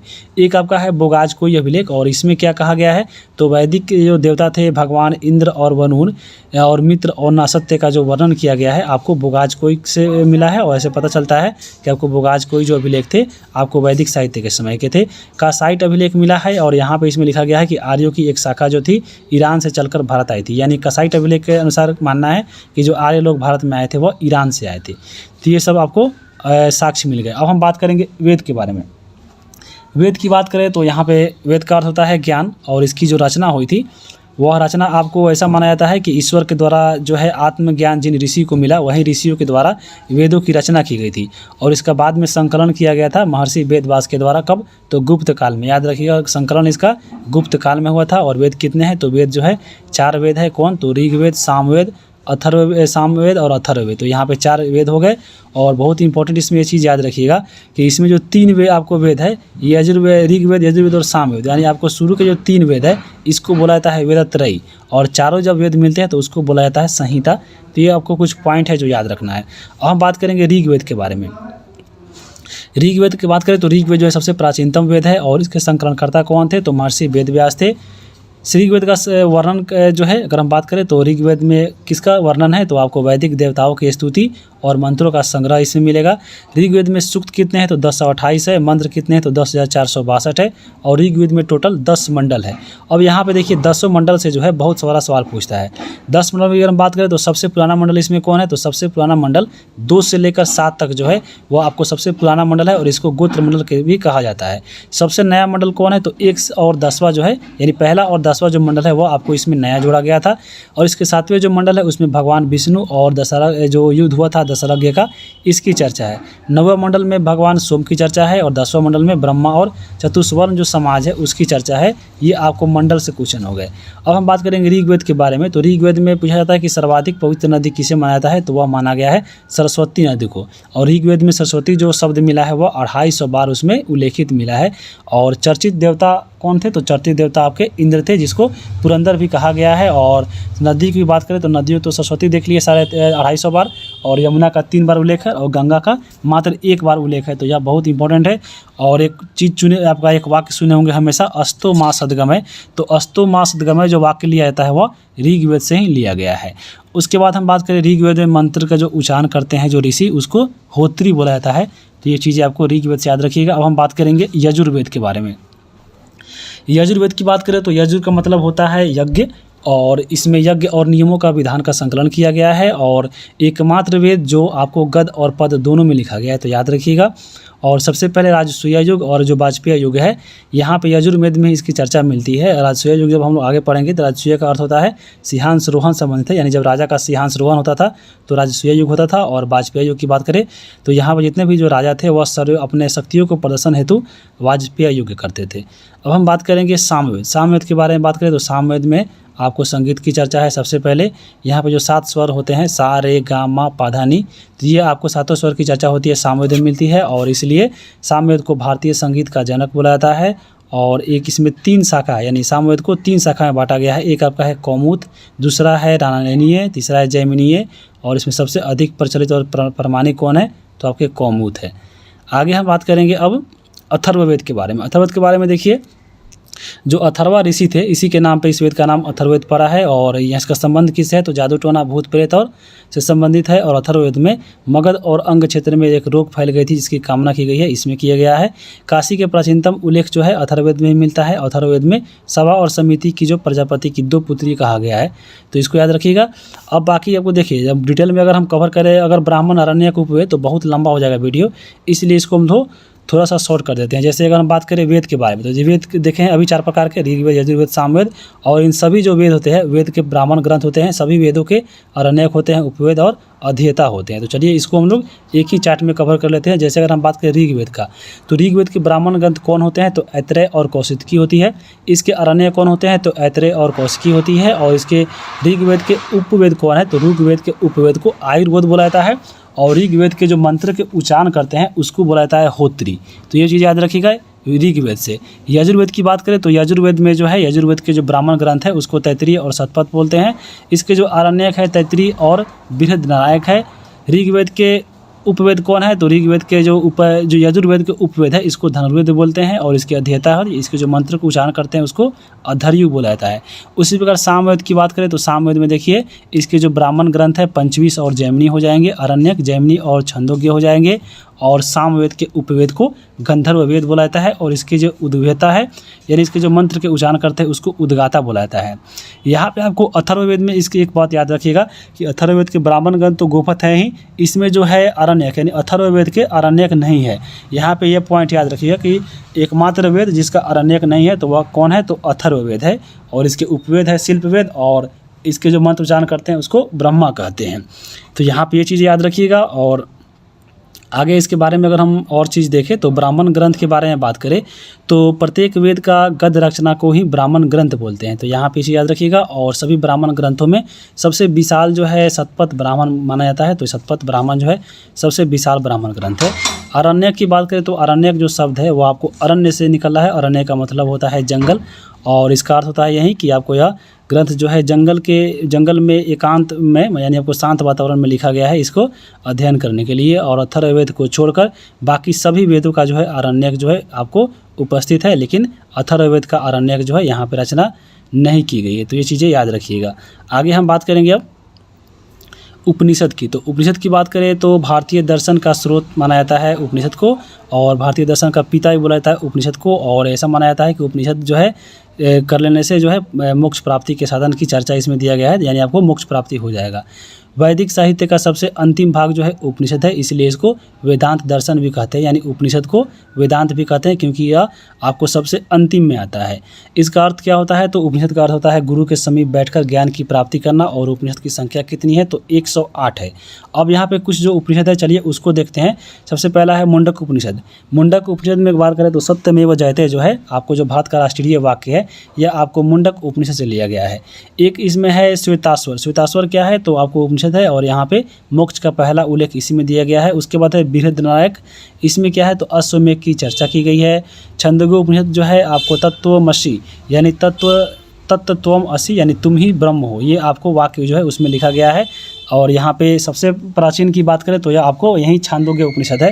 और जबालोपनिषद की बात करें तो इसमें सर्वप्रथम 4 जो आश्रम होते हैं ब्रह्मचर्य, गृहस्थ, वानप्रस्थ, संन्यास की चर्चा की गई है। और कठोपनिषद की बात करें तो यहाँ पे यम और नचिकेता का जो प्रसंग है इसमें कहा गया है। अब हम बात करेंगे वैदिक काल में। देखिए कुछ प्रयुक्त होने वाले वर्ड है जो वहाँ उस समय दूसरा कुछ यूज होता था। जैसे अगर हम बात करें अभी हम बोलते हैं राजा, तो राजा को उस समय गोप्ता बोलते थे। धनी व्यक्ति को गोमत, दूरी को बोलते हैं गयुति बोलते थे, समय को गोधली, अतिथि को गोहन, युद्ध को गविष्टि, पुत्री को उस समय दुहिता के नाम से जाना जाता था, गाय को अधन्या, बढ़ई की और तक्षण। तो ये सब चीज़ें जो है आपको जो इम्पोर्टेंट है यहाँ पे आप देख सकते हैं। जैसे सीता को हल से बहन नालिया बोलते थे, खिल्य जो है चरागाह होता था, अनाज की बात करें तो धन्य होता था। तो ये सब चीज़ें जो है आपको उस समय यूज होती थी। अगर हम बात करेंगे अब ऋग्वैदिक काल में, तो अभी ऊपर हम देखे हैं कि वैदिक काल को 2 भागों में बांट के पढ़ते हैं, और इसमें आपका पहला है ऋग्वैदिक काल। तो ऋग्वैदिक काल की बात करें तो ऋग्वैदिक काल को जो समय काल है 1500 से लेकर 1000 BC के माना जाता है। और ऋग्वैदिक काल में जो भौगोलिक स्थिति है, आपको जो ऋग्वैदिक काल के जो आर्य रहते थे वह कहाँ रहते थे, चलिए इसको देखते हैं। तो आर्य लोग जो भारत में आए थे, तो अभी हम देखे हैं ऊपर आपको बताए हैं कि आपको पंजाब, हरियाणा, पाकिस्तान वाला क्षेत्र में ये लोग बस गए थे। और उसको बोलता जाता है सप्त सिंधु प्रदेश। तो सप्त सिंधु प्रदेश यहाँ पे देखिए उसमें 7 नदियाँ थी, और इसी के क्षेत्र आसपास के जो क्षेत्र थे वहीं कहलाते हैं सप्त सिंधु प्रदेश। जैसे सिंधु हो गया, उसके बाद बितिस्ता हो गया जो वर्तमान में झेलम नाम सुने होंगे, उसके बाद अस्कनी हो गया जो चिनाब अभी वर्तमान में है, पुरुषनी हो गए जो रावी उस समय अभी वर्तमान में रावी है, बिपाशा जो है आपको ब्यास, और शतुद्री जो था आपको उस समय वर्तमान में सतलज नदी है, और सरस्वती जो आपको घग्गर नदी है। तो ये आपको 7 जो नदी है इसी एरिया में जो है आपको प्रारंभिक में जब आए थे आर्य लोग तो यहीं बस गए थे, यानी ऋग्वैदिक काल में। तो यहाँ पे आप देख भी सकते हैं, जैसे ये वाला आपको थोड़ा डार्क वाला दिख रहा होगा, ये आपको पड़ता है सप्त सिंधु प्रदेश। और सबसे पहले यहीं आके आपको जो आर्य बस गए थे, और जब यहीं पढ़ेगा उत्तर वैदिक काल तो धीरे धीरे आपको ये ऐसे ऐसे आकर ये बिहार में गंडक नदी तक ये आकर अब ये फैल गए थे। तो गंगा यमुना द्वाब के साथ ये लोग गंडक नदी तक आ चुके थे। तो ये आपको उत्तर वैदिक काल में पढ़ना है, इसी वीडियो में हम लोग आगे देखेंगे। आर्यों की बात करें तो आर्य जो थे आपको इनका 5 कबीला रहते थे, और 5 कबीला इनका जो है टोटल मिलकर पंचजन क्षेत्र कहलाता था, जो आपको आर्यों का 5 किलो का समूह था। तो यहाँ पे 5 कबीला कौन था, तो यहाँ पे देख सकते हैं ध्रुव था, अनु था, पुरु था, तुअर्सु था और यदु था। और इसमें सबसे जो महान जन था वो आपको था पुरु। तो ये आपको पुरु हो गए। और ये जो आपको आर्य के 5 कबीले रहते थे साथ में, तो यहाँ पे इनमें हमेशा लड़ाइयाँ हुआ करती थी, और इसमें अनार्य भी यहाँ पे सहारा लेते थे। जैसे मान लीजिए ये लोग पंजाब में जैसे आए आपको आर्य लोग, तो ऐसा नहीं है कि इसमें पहले से यहाँ पे लोग नहीं रहते थे। यहाँ पे जो भी लोग पहले से रह रहे थे, आपके जो विद्वान ये लोग नहीं मानते थे इनका कहना था कि जो आर्य लोग थे बहुत बुद्धिमान थे, लेकिन जो यहाँ पे पहले जो लोग यहाँ से रह रहे थे वो अनार्य थे इनके अनुसार। तो यहाँ पे जो अनार्य लोग पहले यहाँ से रह रहे थे, इन्होंने भी इन दो यानी आपको जब पंच जनक्षेत्र यानी जितने भी आपको आर्य लोग थे, ये आपको पाँचों कबीला जब आपस में लड़ते रहते थे, तो यहाँ पे जो लोग अनार्य थे यानी जो पहले से लोग रह रहे थे, इन्होंने भी इस युद्ध में शामिल होते थे। और आर्यों का जो शासक वंश था, इसमें अगर हम बात करें तो भरत और त्रिशु, ये दो अगर हम बात करें तो इस दोनों कुल के आधार पे जो है आपको देश का नाम जो है भारतवर्ष पड़ा था, इसी आपका जो भरत है। और आर्यों का जो शासक वंश था, ये दो ही आपको जो त्रिशु आपको भरत और त्रिशु था, ये आपको शासक वंश था जो आपको ऋग्वेद में उल्लेखित है। और भरत के नाम पे ही भरत नाम पड़ा था, जैसे हम लोग पीछे ही शुरू में ही पढ़े हैं। और यही भरत वंश का जो एक राजा था दशरथ, आपको इसी ने जो भरत है यही आपको भरत लड़ा था दशरथ युद्ध को, तो आगे हम देखेंगे। और ये जो दशरथ युद्ध हुआ था तो भरत वंश के राजा तो सुदास थे, और उधर से एक तरफ 10 राजाओं के बीच में लड़ा गया था, तो यह हो गए। और भरत वंश के राजा एक तरफ अकेले थे सुदास, और यहाँ पे सुदास यहाँ पे जीत गए थे 10 राजाओं के बीच में हराकर। और ये जो आपको 10 राजाओं के बीच में जो शामिल सेना थी, आपको एक आपका पंचजन था, यानी आपको जो पंचजन जो आर्य थे वह थे, उसके बाद अन्य कबीला भी था, और यहाँ पे जो लोग अनार्य थे वह भी थे। लेकिन अकेले जो है भरत वंश के जो राजा थे सुदास, यहाँ पे इन लोगों को हरा दिया गया था। और ये जो दशरथ युद्ध है इसकी जो चर्चा मिलती है ऋग्वेद के 7वें मंडल में मिलती है, तो इसको याद रखिएगा। और जब पराजित जो जन यहाँ पे अगर हम बात करें, यहाँ पे जितने भी जो पंचजन थे यानी जो आर्य लोग रहते थे, यहाँ पे जो सबसे महान इसमें जन था वह था इसमें पुरु। तो पुरु के बारे में हम आगे देखेंगे। जैसे यही जब का पुरु था, जब उत्तरवैदिक काल में पढ़िएगा तो उत्तरवैदिक काल में ये जो पुरु था भरत के साथ मिलकर कुरु बन गया था, और कुरु जो था आपके आगे जनपद हो गया। और फिर यह कालांतर में यानी उत्तरवैदिक काल में भरत और पुरु मिलकर यहीं आपको कुरुक्षेत्र के नाम से प्रसिद्ध होता है। तो यहाँ पे उत्तरवैदिक काल में कुरु पंचाल से मिलता है, और फिर यह गंगा यमुना द्वापर क्षेत्र में जाकर अपना एक संयुक्त राज्य बनाता है। और ये जो आपका आर्य था ये आपको मिलेगा उत्तरवैदिक काल में। तो उत्तरवैदिक काल के भौगोलिक स्थिति का हम लोग यहीं पे देख लिए हैं। और ये जो आपके आर्य लोग आपके उत्तरवैदिक काल में धीरे धीरे बसते बसते आपको गंगा यमुना द्वापर के क्षेत्र में आते आते उत्तर बिहार के गंडक नदी तक आ गया था। तो यहाँ पे गंडक नदी याद रखिएगा। जब आप इस चीज़ को एनसीईआरटी में पढ़िएगा तो आपको गंगा यमुना द्वापर ही मिलेगा, लेकिन जब बिहार एससीईआरटी पढ़िएगा तो आपको गंडक नदी। यहाँ पे ये फ़ायदा यही है आपको एससीईआरटी पढ़ने में, क्योंकि यहाँ पे बिहार की चीज़ों को ज़्यादा दिया गया है। और बीपीएससी आयोग एग्जाम ले रहा है तो बिहार से जो क्वेश्चन है आपको डीपी में अगर पूछेगा तो ये आपको उसमें मदद करेगा एससीईआरटी। तो एससीईआरटी ज़रूर पढ़ के जाइएगा। कुरु जो था आपको पढ़े हैं आपको कुरु जनपद, तो कुरु जो है आपको दिल्ली पर अधिकार करके कुरुक्षेत्र नाम से आपको प्रसिद्ध हुआ, और इसका जो राजधानी हुआ करता था वह हस्तिनापुर हुआ। वर्तमान में जो मेरठ देख रहे हैं आपको यूपी में, यही आपको हस्तिनापुर उस समय था जहाँ पे कुरु ने दिल्ली पर आक्रमण करके कुरुक्षेत्र नाम बसा लिया था, और यह आपको हस्तिनापुर को इसने राजधानी बना लिया था। और कुरुकुल का जो इतिहास है वो आपको भारत युद्ध से प्रसिद्ध हुआ था, जो आपको ऊपर देखें हम लोग। और इसी महाभारत में अगर हम बात करें तो इसी पर महाभारत महाकाव्य भी लिखा गया था, जो आपको पढ़ जाएंगे कुरु और पंचाल के बारे में। तो इसी पे आपको महाकाव्य आधारित है। और 950 बीसी के आसपास में आपको यह महाभारत महाकाव्य लिखा गया था, और यह कौरव और पांडव के बीच में था। और ये दोनों जो है आपको जो ऊपर हम पढ़े हैं कुल के बारे में, तो इसी कुल के ही आपको ये यहाँ पे सदस्य मैंने मतलब ये पंचजन क्षेत्र थे। उसके बाद ऐसा माना जाता है कि युद्ध के बाद सभी कुरुवंशियों का नाश हो गया था, और जो जीवित बचा वह इलाहाबाद में जाकर कौशाम्बी और बिहार तक ये फैल गए थे। और वैदिक सभ्यता में राम कथा का कोई उल्लेख नहीं है, लेकिन यहाँ पे महाभारत का है। तो ये चीज़ याद रखिएगा। दशहरा युद्ध तो अभी हम ऊपर देखे हैं कि 10 राजाओं के बीच में हुआ था, 7वें मंडल में इसका चर्चा है। और यह रावी नदी के तट पे हुआ था, और यह भरत वंश के जो राजा थे सुदास, और उधर से 10 राजाओं के बीच में लड़ा गया था। और इस 10 राजाओं में जो थे पंचजन क्षेत्र भी थे, अनार्य भी थे, और अन्य कबीला भी थे। और इसके पीछे कारण क्या था दशहरा युद्ध के पीछे? तो कारण यही था कि आपको भरत वंश के जो राजा थे सुदास, इनके द्वारा जो है इनका जो पुरोहित था विश्वामित्र, तो विश्वामित्र को हटाकर यह गुरु वशिष्ठ को अपना पुरोहित बनाना चाहते थे, इसलिए यह युद्ध लड़ा गया था। और ऋग्वैदिक काल में वशिष्ठ और विश्वामित्र जो थे आपके 2 पुरोहित थे, और वरिष्ठ रूढ़िवादी थे, और आपके वशिष्ठ जो आपके थे वह रूढ़िवादी थे, और विश्वामित्र जो थे आपके उदारवादी प्रवृत्ति के थे। और यहाँ पे इस युद्ध के बाद परिणाम यही निकला कि राजा सुदास जो थे यहाँ पे इस युद्ध में विजय हुए थे, और पुरोहित वशिष्ठ को यहाँ पे अपना इनका जो बोले थे कि हाँ इनको हम अपना पुरोहित बनाएंगे, तो यहाँ पे इन्होंने बना लिया था वशिष्ठ को। तो ये सब चीज़ें यहाँ से याद रखिएगा। और जब आर्य यानी जब कोई उत्तरवैदिक काल में जब आर्य जो लोग थे वो आपको इनका समाज जो था 3 वर्गों में बटा था। एक आपको योद्धा, दूसरा पुरोहित और तीसरा समान जन। लेकिन अब जब आप पढ़िएगा आपको आगे उत्तरवैदिक काल, तो उत्तरवैदिक काल में जब पुरुष सूक्त पढ़ना है तो पुरुष सूक्त में जो है इनको समाज को जो है जाति, उस समाज को बदल दिया गया था आपको वर्ण के आधार पर, जैसे हम लोग आगे पढ़ेंगे। वर्ण व्यवस्था चलिए यहाँ पे हम यहीं पे देख लेते हैं। जैसे वर्ण व्यवस्था देख लीजिए, यहाँ पे ऋग्वेद के 10वें मंडल में पुरुष सूक्त में दिया गया है और इसके अनुसार 4 वर्ण का विभक्त किया है। जैसे आपको ऐसा माना जाता है कि 4 वर्ण कौन थे, तो आपको ब्राह्मण थे, क्षत्रिय थे, वैश्य थे और शूद्र थे। तो ये आपको कहाँ से लिया गया है, तो पुरुष सूक्त से लिया गया है 10वें मंडल से। और ऐसा माना जाता है कि आपको मुख्य से जो उत्पत्ति हुआ था ब्राह्मण का हुआ था और इसका कार्य है धार्मिक अनुष्ठान कराना। उसी प्रकार भुजा से जन्म लिए हैं क्षत्रिय और इनका काम है शासक वर्ग का। उसके बाद जंघा से उत्पन्न हुए हैं वैश्य और यहाँ पर इनका कार्य है कृषि कार्य करना। पैर से जो उत्पन्न हुए वो होता है शूद्र और इनका कार्य है सेवा कार्य करना। तो ये वर्ण व्यवस्था जो तो आपको मिला है उत्तरवैदिक काल में। लेकिन जब आर्य लोग पहले आए थे शुरू में आपको, तो ये लोग 3 भाग में ही विभक्त थे, यानी आपको एक योद्धा, पुरोहित और साधारण जन कहलाते थे। तो ये आप चीज़ें देख लिए। अब हम बात करेंगे ऋग्वैदिक काल के राजनीतिक जीवन के बारे में। तो राजनीतिक जीवन की देखें तो यहाँ पे जो समाज था जो इसका जो आपका ऋग्वैदिक काल में वो आपको कबीला के आधार पे था। यानी कबीला मतलब उसमें जन होता था और इसके जो प्रधान होते थे वह राजा यानी गोप होते थे। यहाँ पे इनका कार्य क्या था, तो प्रशासन कार्य करना, कबीला का संरक्षण करना, शत्रुओं की रक्षा करना और पशुधन की रक्षा करना। क्योंकि ऋग्वैदिक काल में अगर पशुधन की जो है सबसे बड़ा कोई धन था तो पशुधन था और वह थी गाय, जिसको अधन्या लोग कहते थे। तो यहाँ पे इसी प्रकार से देखिए वहाँ पे जो प्रशासन का बंटवारा बांटा गया था। जैसे कुल, बहुत कुल होते थे सबसे छोटा इकाई और बहुत सारे कुल मिलकर ग्राम बनते थे और ग्राम के जो प्रमुख होते थे ग्रामीणी कहते थे। बहुत सारा ग्राम मिलकर 20 बनते थे और इसके जो प्रधान होते थे 20पति कहते थे। और ये सभी 20 मिलकर जो जन कहलाते थे और जन के जो प्रधान होते थे यह राजा होते थे। तो सबसे छोटी इकाई कुल और सबसे बड़ा इकाई यहाँ पे जन होता था। और ऋग्वेद में जो जन शब्द लिखा गया है वह 275 बार लिखा गया है। तो ये भी आपको याद रखिएगा। आगे हम बात करेंगे किसी भी राज्य क्षेत्र में जनपद का उल्लेख जो है आपको ऋग्वैदिक काल में देखने को नहीं मिलेगा, लेकिन जब आगे जाइएगा तो आपको मिलेगा।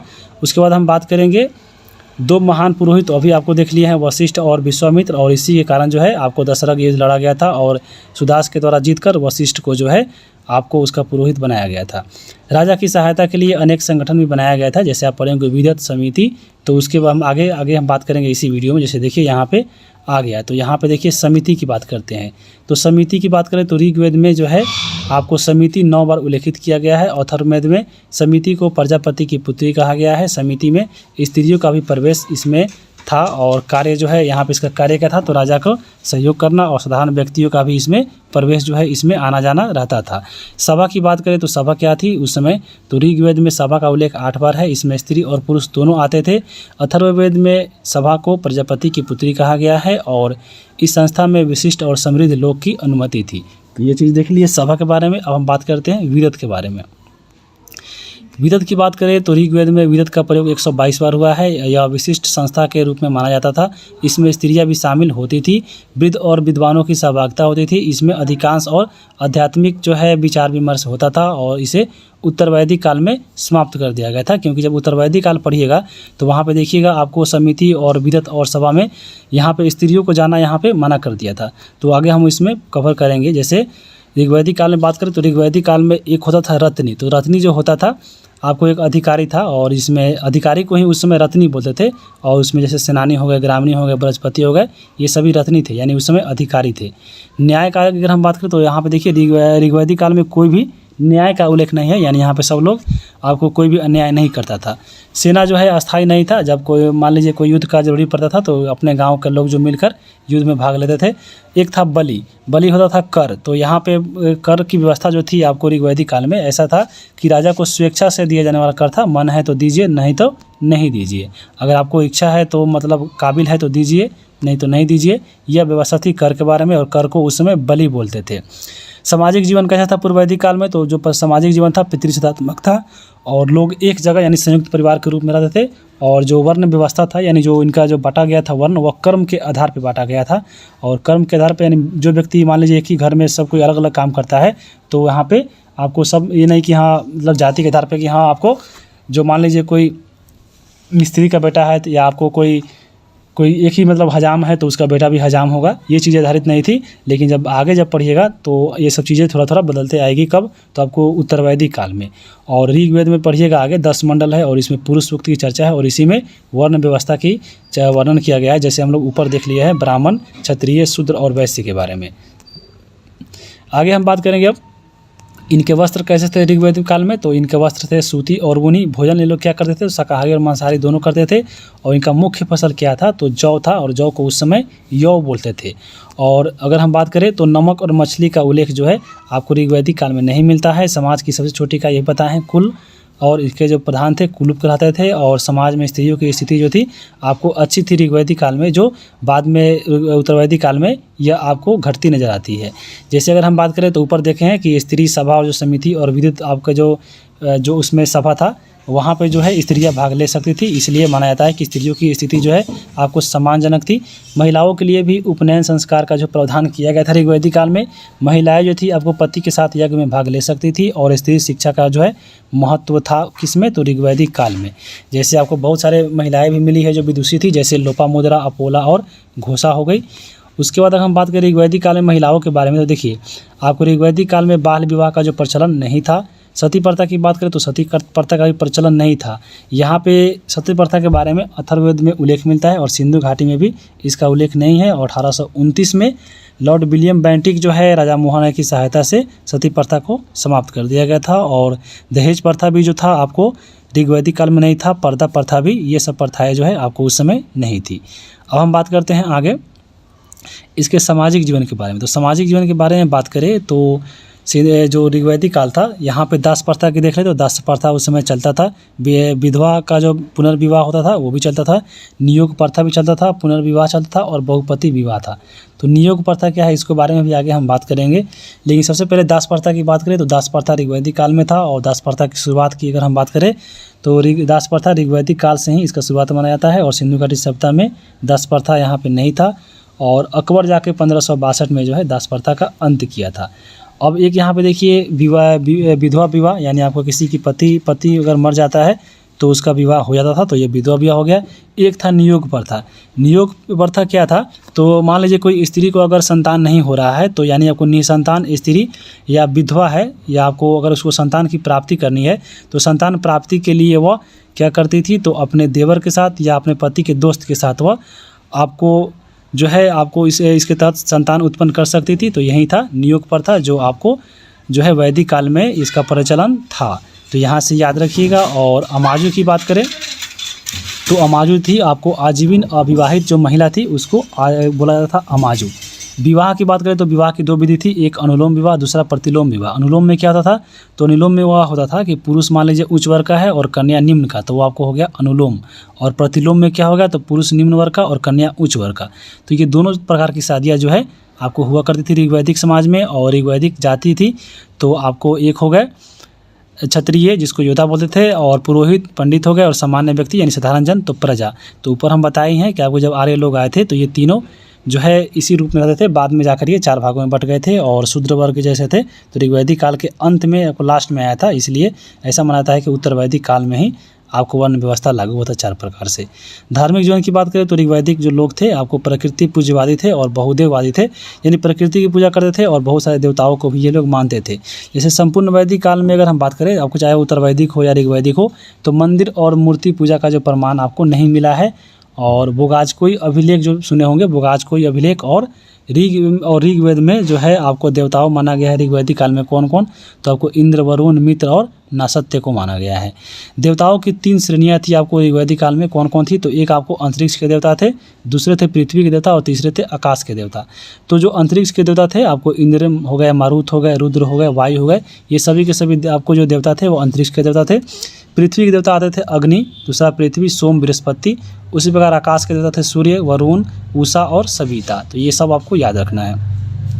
अब यहाँ पे देखिए कुछ प्रमुख देवता के बारे में दिया गया था आपके बुक में कि सबसे प्रमुख देवता कौन थे? तो वह इंद्र थे और इंद्र की चर्चा 250 बार किया गया है।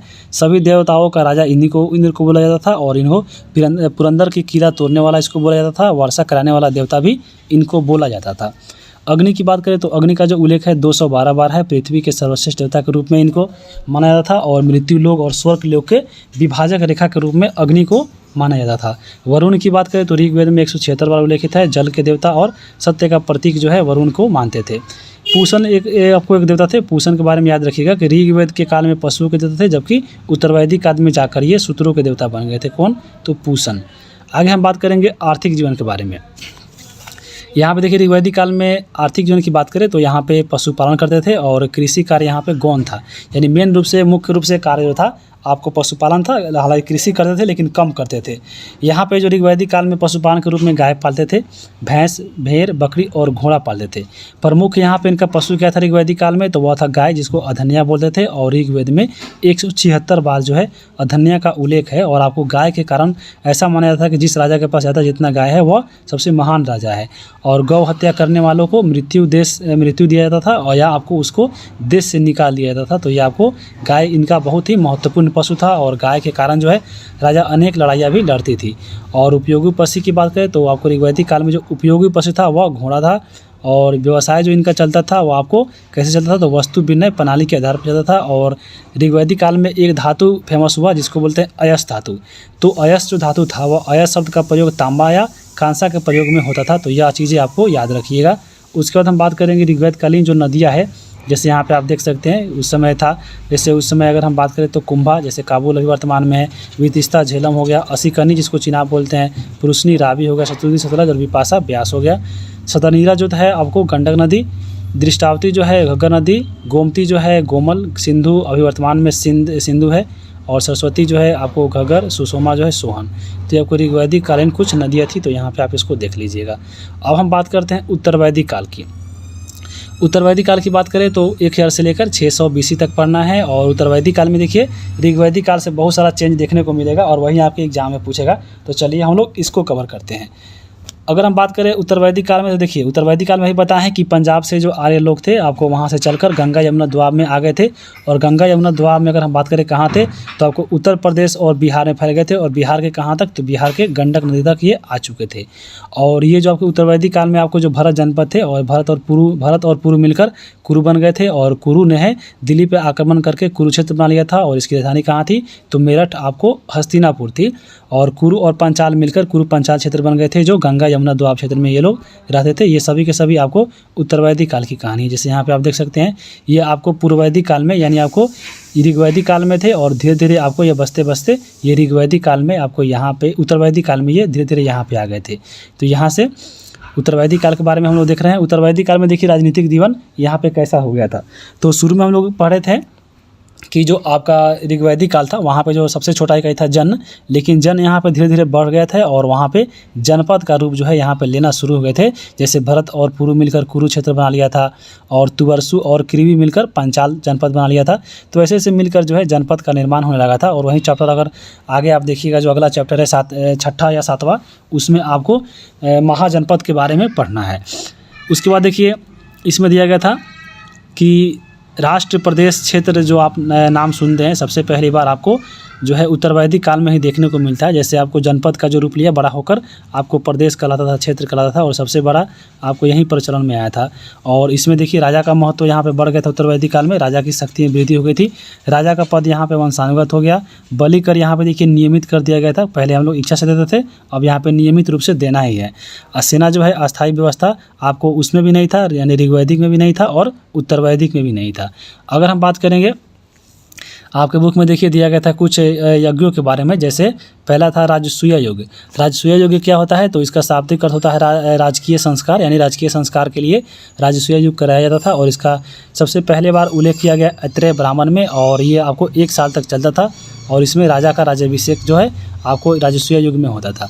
एक होता था अश्वमेध यज्ञ। यह जो यज्ञ था आपको इसका अर्थ था शाब्दिक अर्थ घोड़े की बलि।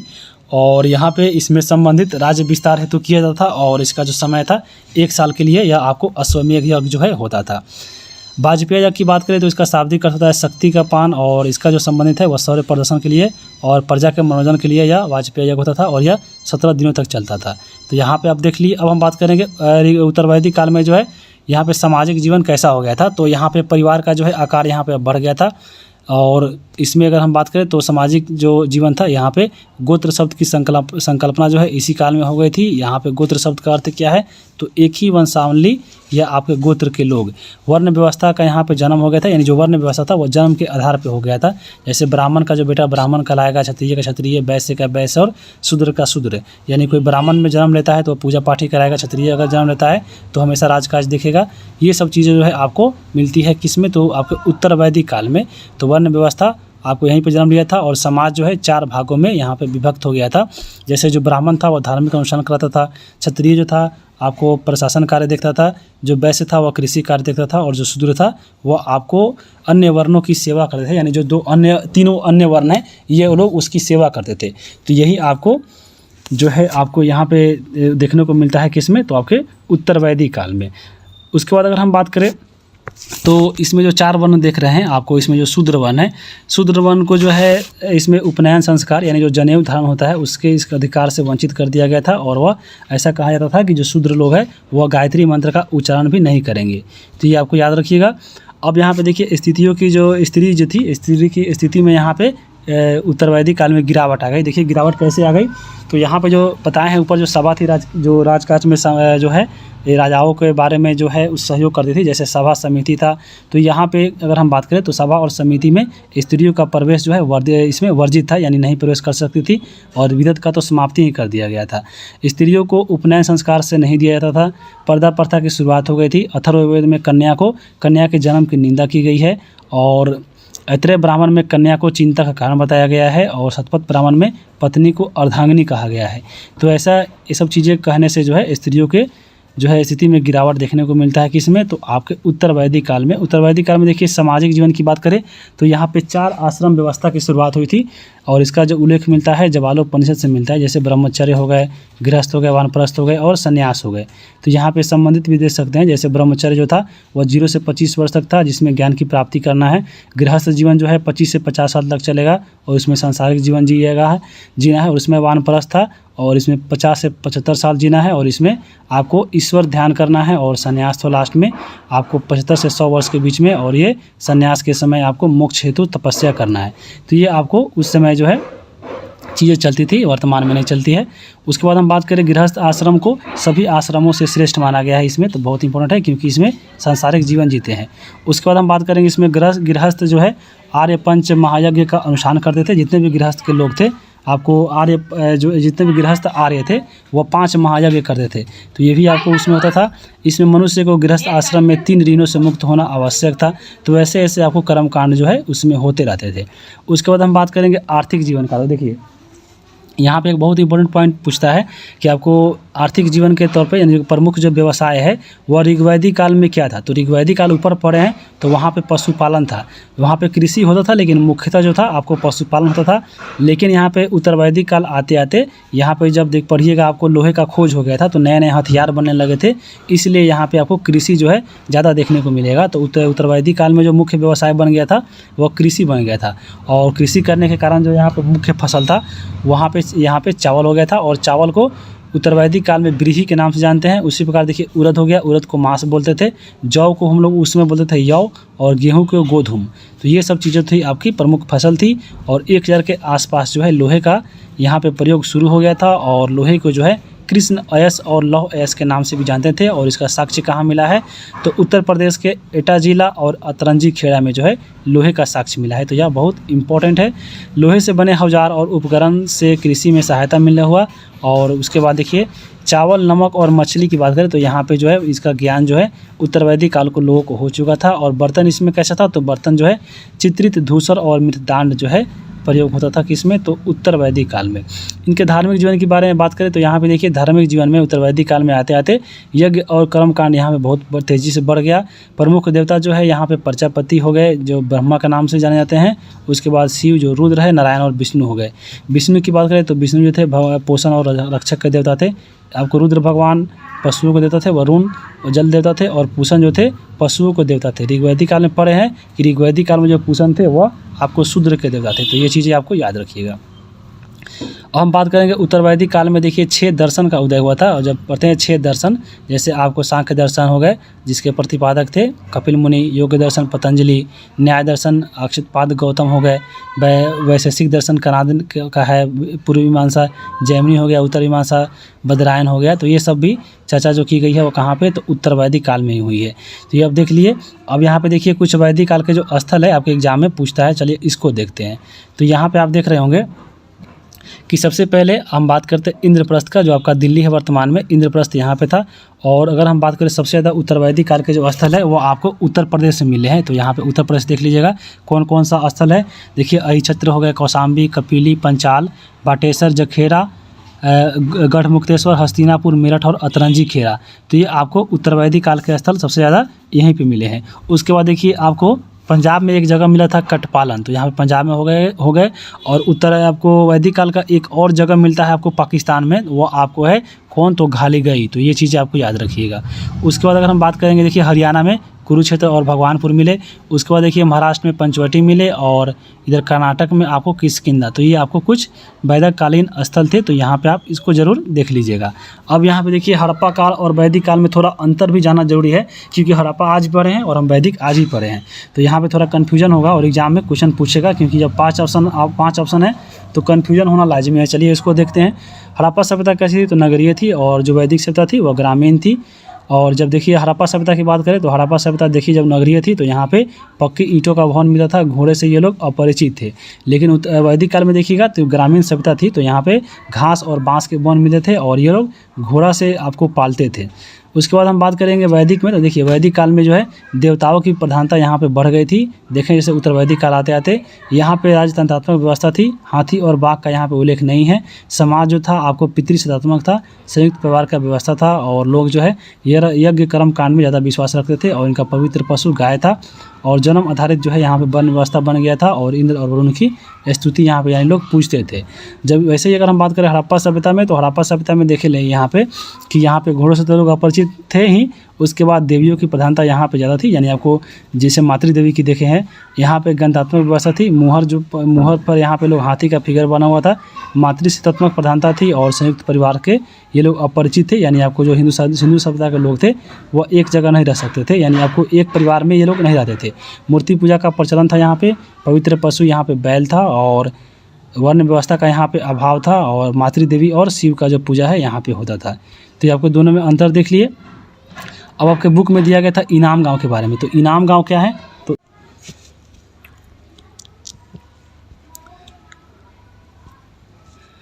तो इनाम गांव की बात करें तो इनाम जो गांव है वह आपको महाराष्ट्र में पड़ता है।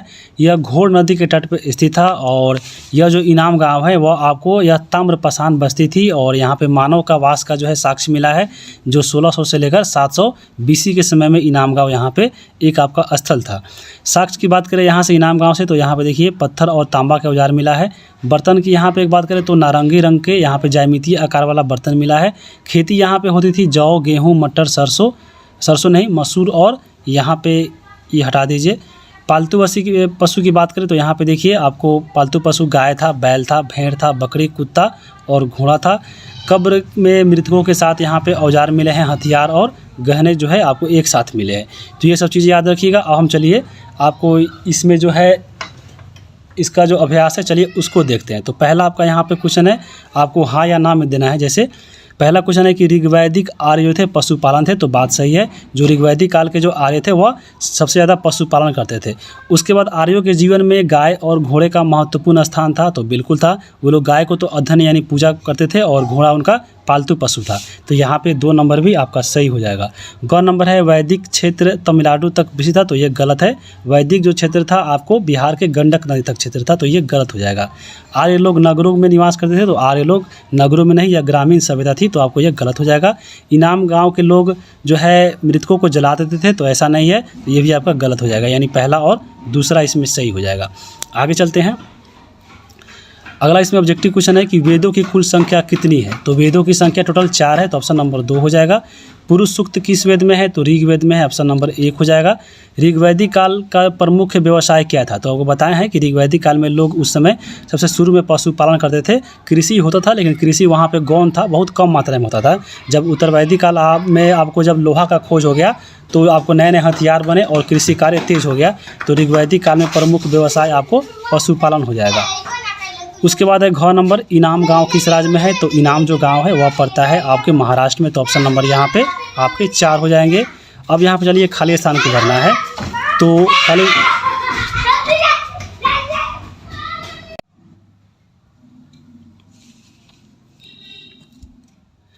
तो 2 नंबर में खाली स्थान भरना है। चलिए इसको हम भरते हैं। सबसे पहला है क कि आर्यों का विस्तार बिहार के खाली स्थान नदी तक हुआ था। तो बताया है कि आर्य का जो विस्तार है वह बिहार के गंडक नदी तक हुआ था। तो यहाँ पे आप गंडक भर दीजिए। सबसे प्राचीन वेद कौन है, तो आपको बताया है कि सबसे प्राचीन वेद है ऋग्वेद। तो आपको ऋग्वेद यहाँ पे हो जाएगा। ऋग्वैदिक आर्य खाली स्थान अनाज पैदा करते थे। तो यहाँ पे देखिए ऋग्वैदिक जो आर्य थे वो तो सबसे ज़्यादा पशुपालन करते थे, कृषि भी करते थे, लेकिन कृषि गौण था।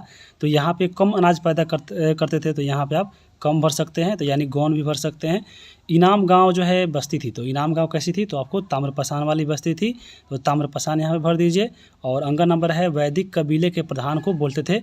तो वैदिक कबीले के जो प्रधान थे उनको राजन बोलते थे। तो यहाँ पे राजन और राजन भरा जाएगा। तो यहाँ पे हो गया।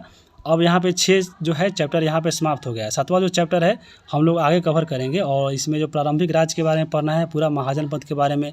अभी यहाँ पे देखिए, अगर हम ये जो वीडियो आप जितना समय में देखे हैं, अगर आप चाहते जो बुक में जो पॉइंट दिया गया है आपको इससे कम ही समय लगता, 1 घंटा से कम समय में लगता और पूरा कवर हो जाता। और इसमें कुछ मेरा नहीं जाता, आपको घाटा आपका होता वीडियो देखते ही, लेकिन आपके क्वेश्चन एग्जाम में नहीं बनता। अब इस वीडियो में एक्स्ट्रा फैक्ट जुड़ा जा रहा है। वीडियो को जरूर थोड़ा लंबा हो रहा है, लेकिन आपके एग्जाम के लिए लाभदायक जरूर होगा, क्योंकि इसमें सभी चीज़ों को, चाहे वो NCERT हो या आपको SCERT हो या आपको समझ लीजिए कि 4-5 बुक मिलकर आपका यह तैयार हो गया है। और इसमें पूरा पढ़ लेते हैं तो आपको, हमें नहीं लगता इसके अलावा अन्य कुछ पढ़ना पड़ेगा। क्योंकि अगर हम बात करें तो क्योंकि जो भाग 1 का इतिहास है इसमें आपको पूरा एंशिएंट पढ़ना है।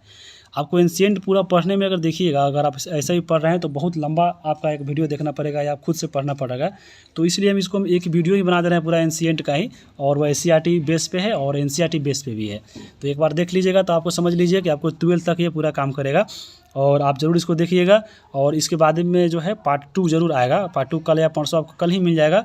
तो पार्ट 2 कल आपको देख लीजिएगा। और इसमें क्योंकि एक पार्ट में करना बहुत मुश्किल हो जाता है, क्योंकि आगे हम इसमें पूरा महाजनपद पढ़ना है, उसके बाद जैन और बौद्ध को भी पढ़ना है, उसके बाद मौर्य साम्राज्य पढ़ना है, मौर्य साम्राज्य के बाद पूरा आपको हर्षवर्धन पूरा पढ़ना है, पुष्यभूति वंश, गुप्त साम्राज्य पढ़ना है। तो बहुत लंबा हो जाएगा वीडियो, इसलिए हम वीडियो को यहीं पे यानी इसको 2 पार्ट में बांट रहे हैं। तो वीडियो कैसा लगा कमेंट करके बताइए। चैनल पे नए हैं तो सब्सक्राइब कर लीजिए। चैनल पे नए बने रहने के लिए आप सभी को बहुत बहुत धन्यवाद।